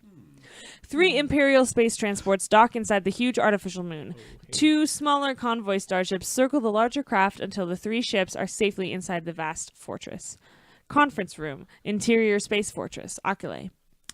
General Vader of the Imperial Space Fleet hurries down a hallway, followed by a group of officers. They enter the large conference room where Leia is held under heavy squad. She appears well, but saddened. Vader approaches her and bows before her. I pray you have been treated honorably. Oh my God. I am your servant, Darth Vader. No. It won't be long before we will be What able is to happening? return you to your people. Oh. Are the chambers ready? They are working on it, sir. Oh, Leia stares defiantly at him. She starts to speak, but a powerful electric shock engulfs her body, and she whines in extreme pain. Ow! Oh. Just relax, and everything will be fine. Take her to Section 25. That did not sound right with that lateral list. Take her to Section 25. Well, I'm sorry. Where, sir? Where, sir? Sir, I where? can't understand. I'm sorry, say that again. How many times do I gotta say it? Fun fact: Darth was almost Garth. Oh, Oh, thank you, Garth. Party on, Garth. Leia is forcibly removed from the room. Of course she is. She's a prop. What time do the doctors from Alderaan arrive? 65 hours, sir. Put all security stations on alert until they arrive. The officer salutes smartly and exits. Smart salute. Imperial Outpost Vine Jungle. A huge air tank rumbles along the approach to the Imperial Outpost. The pilot sits on the main hatch of the tank, talking to his crew by headphones. Any contact yet? It appears deserted. I don't like it. The tank enters the outpost perimeter, and smoking rubble from the recent battle comes into view. The pilot becomes alarmed. There has been an attack. Reverse direction. The tank comes to a grinding halt, but before it can start up again, it is surrounded by the Wookiee army. From out of nowhere, a Wookiee is on the back of the air tank and has the pilot in a powerful arm lock. A Wookiee chieftain rushes in from a bunker, followed by an excited, jabbering warrior. They reach the captured air tank just as the last crewman is hauled out and Little Biggs pokes his head out of the hatch. He is frightened. His younger brother, Windy, follows him out of the tank. Below them, the Wookiees bully the captured crewman. Does this ever end? It will. Yeah, we're One getting day. there. It's going to wrap up very suddenly. I'm How? thinking. How is Yeah. it? Yeah. I Well, it's don't gonna even have know what to. the point is. Like, what are they trying to do? Yeah. Again, this is why No George one knows. George Lucas's wife Oh my did so God. much fixing, and we appreciate her and we respect her. Thank you. Because right now Thank you for your we're service. we're kind of in a Return of the Jedi situation, and it's Yeah, just we've encompassed bad. Multiple bad. It's movies over the just course of bad. this. It's bad. Oh, here come the kiddos. What will they do to us? I don't know, but it don't look good. 3PO pulls himself out of the air tank, followed by Owen Lars and his wife. The Wookiee chieftain climbs on board and starts to jabber at the group. The Wookiee carries on for some time, gesturing wildly and continually pointing at the sky. The two boys are too scared to say anything. Finally, the Wookiee kneels before them. 3PO politely returns a short bow. I don't get it. The Wookiee rises and again gestures skyward. Just then, a starship wildly buzzes the field upside down. All the Wookiees run for cover. The chief Wookiee points to the crafts and jabbers incessantly. Interior, Imperial starship, sky over Yavin. Jabba jabba jabba. Yeah, yep. There. Chewbacca sits at the controls of a 4-man starship. His face is a twisted combination of complete panic and an awesome religious experience. Oh no. This is not right. The general sitting next to him I've had calmly one of switches a those. few buttons on the control panel as Han watches from the seat directly behind the Wookiee. You'll get the hang of it. Han also gives the Wookiee a few words of encouragement. Now let's see if we can get into orbit. Push this. The knees are up. That's what she said. Chewbacca follows the instructions, but pulls back on the lever too fast, and the ships begin to vibrate and bounce violently. Porn. Just so Porn. Chewbacca thinks it's funny and begins to laugh hysterically. Han porn. becomes nervous and quiet. Not so fast. Back off. Back off. That's what she Han said. yells at the Wookiee, who can't respond because he is laughing so hard. The general pulls back on the lever. Han shakes his head and gives the general a worried look. Don't worry. Ignorance is on their side. Han is beginning to look a little sick. He gets up and rushes to the back of the ship. Oh, puke joke. That's funny. Imperial Space Fortress, docking area. Aculae. The canopy on the starship pops open, and R2 and the young Jedi, disguised as a Star Raider, climb out onto the docking platform. An officer and 2 ground crew approach him and salute. Starkiller hands him his papers. I'm here to check the vent ports in the rim tracks. I'm here to buy a can of elbow grease and a flux capacitor. Oh, your ship is from Yavin. We've lost all contact with them. What's going on out there? There's a fierce inversion just east of Bullpup Station. It's really a mess out there. Do you think they meant invasion? I don't know. Probably. Maybe not an Inversion. inversion. It's a fierce inversion. Just everything's Yeah, just everything is topsy-turvy. Oh, yeah. It's like we're in Wonderland. The officer smiles, and the ground crew starts to check out the starship. Starkiller heads for the main docking exit, followed by R2. He remembers something as he passes the control station and calls out to the officer. Oh, do you mind if I use your comlink? No, go ahead. Starkiller walks into the small control area and pretends to talk on an intercom system. Find the highest security area. R2 punches his claw arm into a computer socket. Porn! And the brain comes to life, feeding information to the little robot. Starkiller watches the officer as he directs the crewmen in the securing of the starship. R2 removes his arm from the computer, and the duo leave the control room. Station 325 is the highest security area on board. It's a detention area. They disappear into a chamber lock hallway. Elevator tube, Space Fortress, Aculae. A Starkiller, trying to look inconspicuous, waits for a horizontal elevator. Troops and fortress personnel come and go, but no one seems to pay any attention to the pair. Finally, a small car arrives, and Starkiller follows R2 into the pod-like vehicle, and it takes off through a vacuum tunnel. Detention area, Space Fortress, Aculae. Starkiller and R2 enter a security station. Guards and electronic cutters are everywhere. An officer approaches Starkiller and checks his papers. Fernando, you want to take this one? Sure. The B-23 can't enter this station. But I need him. Sorry, no mechanical personnel. It's restricted. Starkiller watches helplessly as R2 is led into a waiting area. You may proceed, but you'll have to be escorted. A trooper joins Starkiller and leads him through a series of hallways. Starkiller carefully surveys the area as he follows the guard. The Thusians just beat the PDRs again. They should be in another league. Oh, this is some kind of sports reference. Do you follow the ecometrics? Sports. Sport ball. Sports. The guard turns to discover that Starkiller has disappeared. He is stunned and then manages to pull out a small ring radio.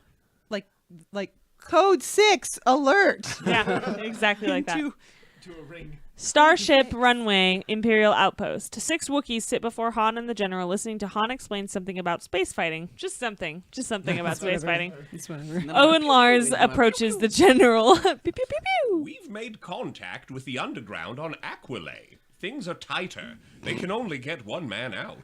Datos is on his way. Again, that's this is porn. That is what she said. Anyway, And he said Datos is on his way. We should be ready by the time he arrives. Han turns to the General. They're ready to go up.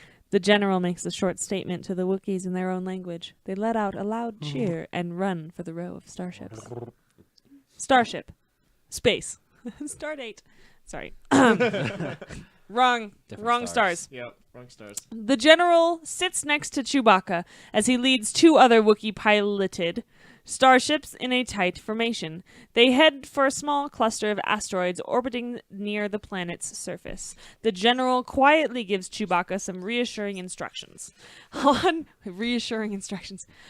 leads a second formation of 3 ships following Chewbacca's group. The 2 formations of starships make an attack run on the asteroids. The General watches as Chewbacca lines up and fires at an asteroid, blowing it into a million pieces.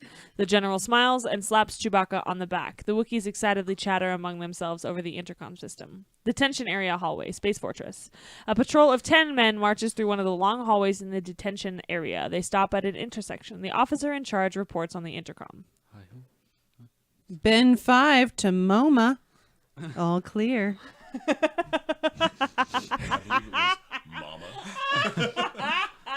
Mama has 2 N's in the middle. This is That's like MoMA. This is like the Museum of Modern Art in New York. it's the knockoff Yeah, of. but I thought Ben 5 to Mama would be. Let's do it again. Ben 5 to Mama. All clear. The troops relax. Some stand in groups, others wander a distance away, poking into the various small alleyways running off the main hallway. One trooper notices a small reflected light in one of the narrow corridors and carefully moves down the dark passageway to check it out. Out of nowhere, a fist knocks the trooper unconscious and drags him into a small alcove. The officer finishes... Aren't you a little short for a stormtrooper? The officer finishes his report on the intercom and yells for the troops to fall in. Men scurry in all directions, and out of a narrow corridor emerges Starkiller, dressed in the uniform of an Imperial Star Trooper. He joins the platoon and they march away. General's quarters. This is now his 3rd disguise. Yeah. I am a master of disguise. Yeah. A master of disguise. Can we watch that instead? That's Oh, the movie? better than this. I'm not sure that's true. That has a story. That's better than this. It has a story. What? Boba Fett-ish. It's your boy Boba. Boba. What up, Boba Fett? Boba Fett? Boba Fett. Boba Fett? Where? Yep. Boba. Bubba Feets. Boba. Bubba Feets. Okay. No, speaking of General fetishes, I quarters? feel like this really is like George Lucas. He wrote this with like all his buddies in like high school or something as like a parody porn, and then he got married, and his wife was like, "I don't get it, but it could be good." And then, And then- she made it actually. And then he worthwhile. can't admit. Yeah. He what never- it actually he can't ever was. say- Like, this really was. No, babe, this was This was porn. actually It was porn the- because he's like, what's she gonna think? Vision of how things should have been in Star Wars. Could you not? Space, Yeah, could you space, not space, see that exactly? He's like, "Oh, we're gonna make like a funny porn," and then she's like, "Oh." She's like, I'm going to edit this Alright. and make it more interesting for a space And western. And he's like, "Yeah." but my porn porn. He's like, what? No. Hitting teenage girls can Bring back my porn. I like your George Lucas, actually. But my porn. Like a Yoda. That's our new shirt. It's going to be George Lucas. Sad caricature George Lucas. But my porn. General's quarters. Space Fortress. General Vader and several officers watch the progress of the search on TV monitors. The general speaks into an intercom. Have them clear the area. Bring in the seekers. Oh no. On the monitors, the troops are assembled in the main entryway and several small chrome balls are thrown into the hallway.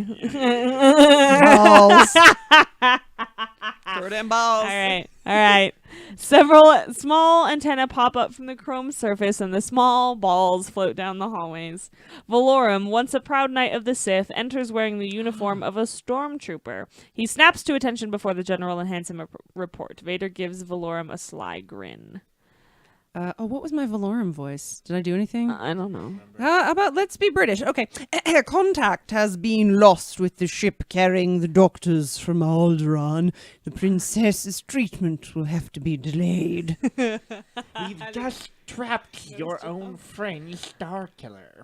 Watch us accomplish what you found to be impossible. Valorum is humiliated but stays at attention. Valorum Vader gets an emergency call on the intercom. Yes? Yes? Put it on the view screen. I love our Vader. One of the TV monitors switches to an image of the unconscious trooper Starkiller stripped. It's originally a porn. Yeah. Get me the captain of the guard. Captain of the guard is wearing like some skimpy. Detention area, main entrance, Space Fortress. 3 squads of troops, including Starkiller, stand at attention in the main entrance to the detention center. While the captain of the guard gets new orders over his headphones, Starkiller studies the situation carefully, looking for a way out of his predicament. The captain of the guard calls up the platoon sergeants and gives them a series of orders. They return to their squads and begin to inspect the troops. Starkiller begins to get worried. The sergeant works his way down the line until he gets to the trooper next to Starkiller. He sees no chance of escape, but surprise. Suddenly, he bolts from the ranks and races down the hallway. Real quick, let's catch up Boba Fettish real quick. Basically, Skywalker, or not Skywalker, No one knows. Starkiller. Anakin Starkiller. Yeah. Anakin Starkiller. Who is about an 18-year-old Jedi apprentice Who's now a master and a master and a captain. Yeah. Is He is now he's trying just to Zack from rescue Saved by the Bell. 14-year-old Princess Leia, who has He been punched. naked multiple who's times. been half naked to who knows how naked she's been. He also punched He her also out. punched her, and she loves him. She loves him and he loves Spoilers. her. He's trying to rescue her all by Nobody his, knows what's happening. all by his lonesome. And his whole family is dead. Everybody dead. Also, R2's on the ship somewhere. R2, and then also General Luke Skywalker is like an old grizzled dude, and Han Solo is a green noseless green guy. alien. Gelatinous It's- guy with no nose. Bubba Fetish, I cannot stress this enough. This is a shit show, but welcome. Honestly, the way that this reads is it's kind of like a, just a really bad porn. It's like like nobody's actually had any kind of sex that we're aware of. Oh, no. What? Oh, In the closet. Anakin got okay, way back 2 weeks ago when we read part 1. Yeah, they went into like a closet, not an electro closet, mind you, just a regular closet. She's got to step it Well, up. no, you can't do it in a little electric. No, you'd get I feel like shocked. that would be more exciting. Yeah. And he came out Expert like mode. straightening his clothes, and then moments later she came out straightening her uniform, and everyone was like, "You like, guys, "Oh, yeah." you." And then Luke Skywalker like burns him. He's like, like clearly, like you learned that from your dad. Otherwise, You wouldn't even be here. Keep your dick in your pants, tunic. We're not sure what he wears. Your We don't. laser sword. Yeah. He's still sold at naked. You Or she. already sold me Wonderful. at naked. Welcome, Okay, friend. Stop digging. Yeah, stop Let's go. drilling Let's your go. oil. Let's go. Who's captain of the guard? You are. Me? Okay. Got it. Squad leaders. No. Okay. 10 Yeah, troopers just break out of the no. ranks and take up the chase. Starkiller runs down a corridor and rounds a corner. reaching a dead end. The troops around the corner and confront the trapped Jedi. The sound of igniting laser swords fills the hallway. Starkiller takes a defensive stance, his huge laser sword buzzing loudly. Porn! The troops attack. They fight with skill and bravery, but are eventually all cut down by the invincible Jedi warrior. Starkiller breaks away from the troops and runs down a long hallway. A safety door slides shut, closing off his escape. He turns around in time to see another door seal off the opposite end of the hallway. Before he can make any attempt to pry open the door, gas fills the sealed corridor. Starkiller collapses in a heap on the floor. General's quarters, Space Fortress. Vader laughs as he watches the unconscious Starkiller on the TV's monitors. All of the other officers in the room are, something whited out, laughing and joking. Porn. Except Valorum, who remains grimly at attention. Take him to the special section. Oh, this is definitely porn now. Porn. If we weren't sure, we are. Valorum salutes and exits the offices. Vader laughs again. Starship runway, Imperial outpost. 9 gleaming starships sit in a row along the edge of the vast jungle runway. Bizarre and colorful Wookiee designs have been painted across the large deflector fins of the spacecraft. Some designs transform the ships into huge and grotesque animals, while others create unique mosaic patterns. The 4-man Wookiee crew stand proudly at attention in front of their ships. The general, along with Han and the underground leader, Datos, review the assembled Wookiees. In one of the Wookiee crews, a pilot is picking fleas off the back of his tail gunner.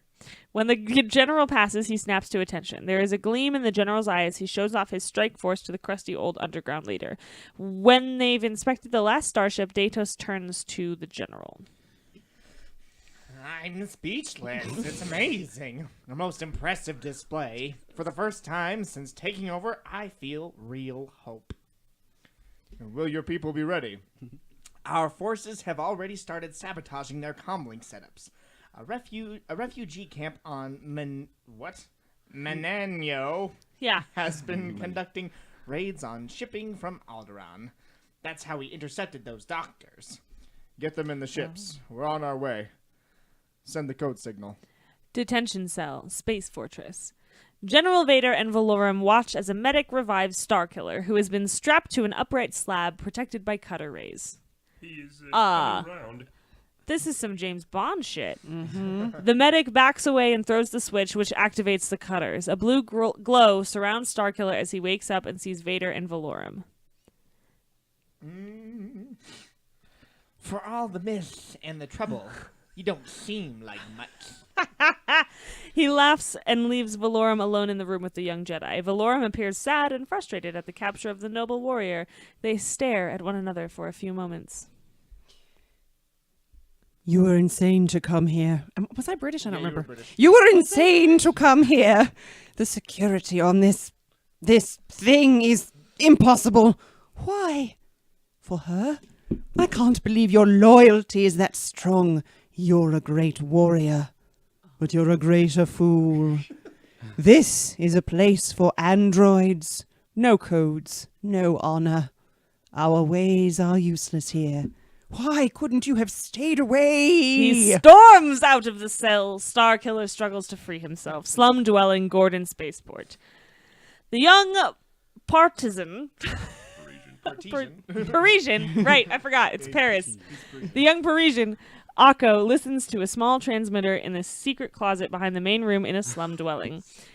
In a secret closet. An electro closet. Okay. He jumps up and runs into the main room where Quist and several other men are sitting around a table covered with maps and plans. Planes! I have a plan. It's Datos. We've got the go-ahead. Everyone cheers and starts hugging and slapping each other on the back. Finally, they settle down. Go to your organizations. What? What's the code time? 0330. May the force of others be with you. Indeed. Okay. The men solemnly shake hands and leave the room. Governor's office, Space Fortress. Starkiller stands on a small platform before Governor Hodak and the High Consul. It's a trap! Yeah. His hands are held behind his back by electric bonds. And I'm sure the Emperor will enjoy your execution. I only regret I won't be there myself. This should end the Jedi myth once and for all. Take him to Alderaan. Valorum steps forward with a squad of stormtroopers and escorts the prisoner away. Vader and the governor seem very pleased with themselves. Valorum looks back in disgust. Ugh. Control Center, Space Fortress. In the large central control room, 2 officers sit above a row of monitors and giant readouts. First officer. Look, the whole sector just went dead. We're losing contact with the surface. Use the IF link and find out what's going on. Docking area, Space Fortress. Wait, hold up. Oh, and by the way, Boba Fetish, thank you for following us. You scoundrel, you. Oh, Okay. yeah. Welcome. Valorum halts the guard. Is that where I'm at? Mm-hmm. Valorum halts the squad guarding Starkiller on an observation deck overlooking a starship docking point. Valorum reports to the officer in charge. Where is the ship? Same officer? I don't know. Somebody be an officer. It's on its way in. It will be a few minutes. Valorum returns to his squad and watches the large starship slowly move into the docking area. He glances at Starkiller, who stands defiant, ready to meet his fate. Again, Valorum definitely thought that was a woman, based by the name. Valorum continues to study Starkiller. The young Jedi returns his gaze. Slowly, the spacecraft locks onto the docking port with a loud jolt. The troops snap to attention, but Valorum grabs 2 laser swords and, in one swift move, switches off Starkiller's bonds and tosses him one of the laser swords. Starkiller assumes a defensive stance as the troops realize what has happened and draw their swords. This way! The 2 warriors fight their way through a side exit. The door slides closed behind them, and Valorum throws the lock, trapping the troops on the observation platform. They race down They race down the hallway and stop at an intersection. This way! We can get a starship and be out of here before they've discovered. I'm not leaving without the princess. It's impossible! There are traps everywhere! You're mad! Starkiller just grins and runs down the passageway leading to the detention area. Valorum rushes and catches up. An alarm signal wails through the hallways. Wookiee starships. Space. The general leads 3 squads of 3 starships, each toward the glowing planet of hold up. Aquilae. Earlier, the Wookiees had bows and like spears, but they Now have they know how to fly starships. spaceships. They taught 'em how to Yeah. fly. Yeah, that's what what they that's said. what that was. Oh yeah, that's right. That makes sense. Oh, snap. Okay. Oh, yeah. Boba Fetish just subscribed. Hey, thank you very much. Thank you. Yeah, absolutely. What am I doing? Where am I? Sorry, my bad. Wookiee starships. Wookiee starships leads 3 squads. Okay, the general leads 3 squads of 3 starships, each toward the glowing planet of Aquilae. There she is. Activate your deflection shields. There she blaze. Detention area, Space Fortress. Valorum talks with the captain of the guard. He gestures wildly, like something important had happened. 4 troops run into the central detention area, leading the bound Princess Leia. The captain of the guard salutes Valorum and the Sith Knight, followed by the 4 troops and Leia leave the main area. Is that right? Mm-hmm. Yeah, okay. Detention hallway. Starkiller appears boldly at the end of the hallway, facing Valorum and the troops. Get him! The troops rush for Starkiller, swords drawn. They are no match for the skilled Jedi. He makes short work of them as Valorum frees the princess. The trio then run into another hallway. The princess embraces Starkiller. We only have a few seconds before they find us. All of these hallways are sealable. Ooh, they got a little Irish. I know. Starkiller spots a small garbage chute on the corridor wall. He goes and looks into it. Is this pressurized? Valorum nods. Yes. And they lift the princess into the chute and quickly follow. Garbage chute, Space Fortress. The trio slides through a series of chutes until they end up in a large room full of garbage. Starkiller spots a doorway and struggles to get it open. They're power sealed. We'll have to find another way, or some way to shut the power off. They search the smooth-walled room for another exit. Governor's quarters, Space Fortress. Governor Hodak watches General Vader as he supervises the hunt for Starkiller and Valorum. They watch troops move through the detention area via TV monitors. Seekers buzz through the hallways. The general gets a report from an officer on another monitor. We've lost contact with the surface. There's a good probability of an uprising. Even the IF links are out. Use a substandard relay and put all units on alert. The officer disappears from the monitor and is replaced with the captain of the guard. All sections D through P12 are clear. We have reason to suspect they escaped through the disposal system. We are checking. He is interrupted by an excited trooper who tells him something. We've found them in receptacle B29. You should. A red light flashes on one of the other monitors. Hold on. A controller appears on the second monitor. Starships approaching. 3 squads. Imperial design, but no clearance. Full alert. Battle stations. Oh no. The general turns back to the captain of the guards. You should have them on your screen. Alarms sound throughout the fortress. Lights flash a warning. Obviously an oversight. Garbage receptacle, space fortress. A floodlight switches on, revealing Valorum and Starkiller attempting to cut open the door. The princess stands up and stares into the floodlight. Vader's voice comes on over an intercom. I'm not gonna do intercom voice with this. I'm afraid I have no more time to deal with you. A senseless and futile attack by your friends has forced me to take a rather unpleasant course of action. Your execution will have to be expedited. The intercom clicks off and a loud rumbling begins to shake the room. With a loud shriek, the princess points to the far wall, which starts to move toward the trio. The situation looks desperate. Literally the first thing I have recognized. Trash compactor. Follow the stench of the trash compactor. Nice. Fucking alright. You know it. Space. Wookiee starships. Laser fire from the space fortress creates a wall of death, which the 3 squadrons of Wookiee starships miraculously emerged through undamaged. So not a wall of death. They just learned how to fly these things. Like totally permeable sponge. Like an hour Yeah. ago, but yeah. The general barks orders to the Wookiee craft, and Chewbacca and his squadron break off and start an attack dive. Laser fire from Chewbacca's brightly colored ship hits one of the prime power terminals on the fortress surface. It explodes, creating weird electric arcs as it goes. Han and the general also concentrate fire on the distinctive black power terminals. Yeah. 2 more are destroyed in an arcing spectacle. Wakanda! A chain reaction is set off, creating a series of explosions, leaping across the surface of the fortress from power terminal to power terminal. Garbage receptacle. The shock of the explosion can be felt over the rumbling of the trash masher. Trash masher. Trash masher. That's what I'm gonna call my disposal. Trash Trash masher. Oh yeah, that's what we came from the place with the trash mashers. Trash masher. Trash masher. The wall has moved within a few yards of squashing Valorum, Starkiller, and the princess. They are still frantically trying to somehow stop the relentless wall to no avail, just with their legs. No.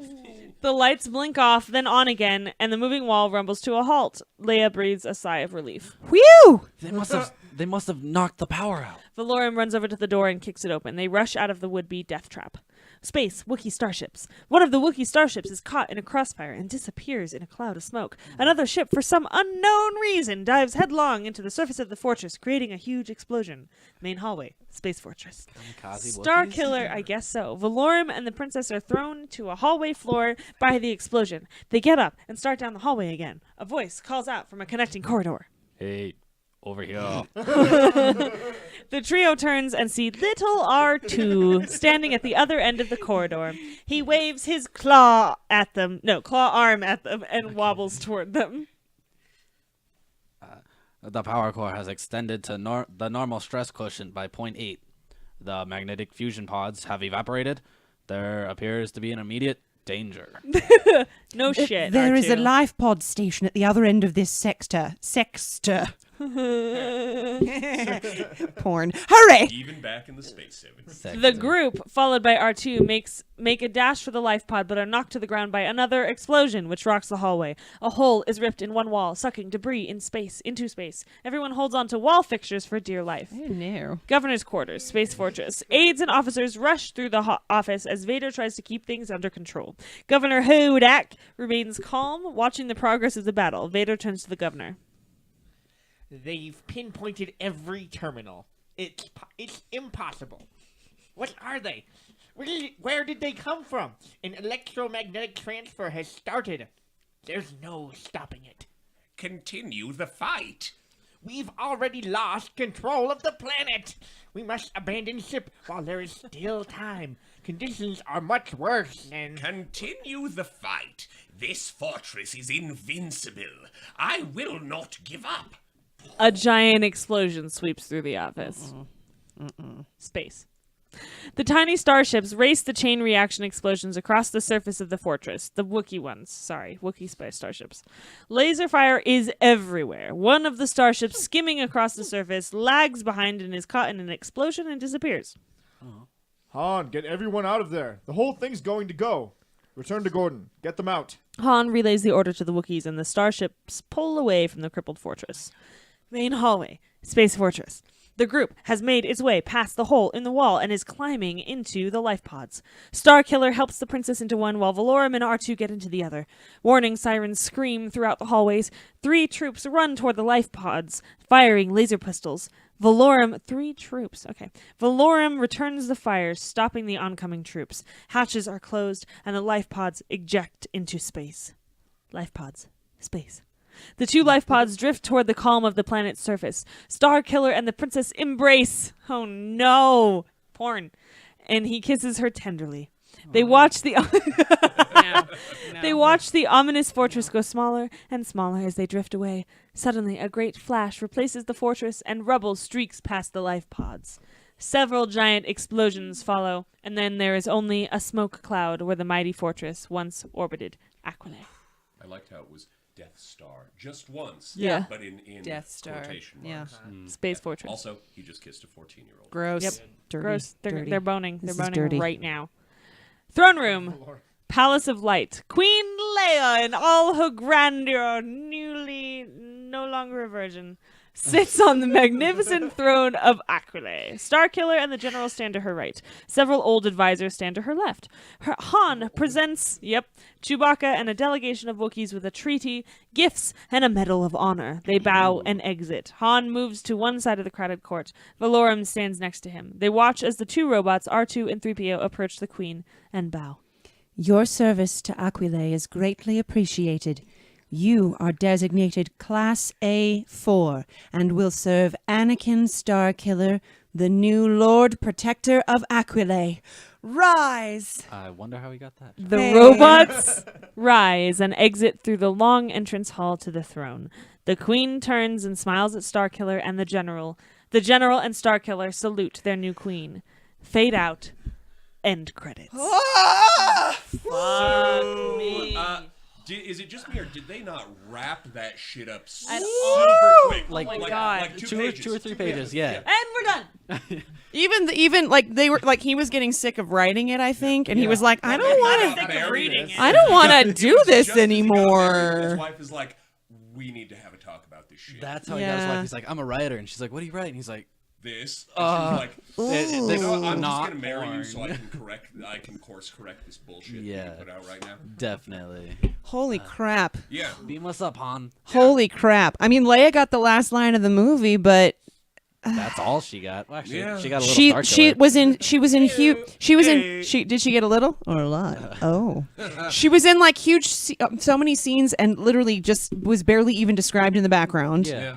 And then was half naked. And then was Yeah. half naked and Just a bunch of who nudity. knows what was done to her? I have problems with this script. Yep. So Space many. 70s. So many I'm problems. well, but you know what? Our journey through the mysteries of the Space 70s has completely concluded for the day, and we never have to read this again. And not only that, to all Bye. of our viewers and subscribers, we've saved you the trouble of actually having to read this bullshit yourself. Beam us up, Han. Yes, correct. For real. Beam us up. Shall we wrap it up? Wrap Wrap it up. All right. So, from the other side of the Bye. table, if you'll introduce yourselves one last time. Extraduce. Yeah. Extraduce? I like it. And plug. It's coming. All right, I'm Tate Alexander Peterson, signing off. Bridget S. Dunn. I'm outie. Evening Star Baron. Dominic Deems. And I'm your host, Fernando Gonzalez. Once again, you can find us, just in case you've liked what you've seen here, on Color Circuit's Rough Draft Theater, here only at twitch.tv/Color Circuit Live. Thank you one last time. Have a wonderful evening, and we'll see you next time. Check us out. That was terrible.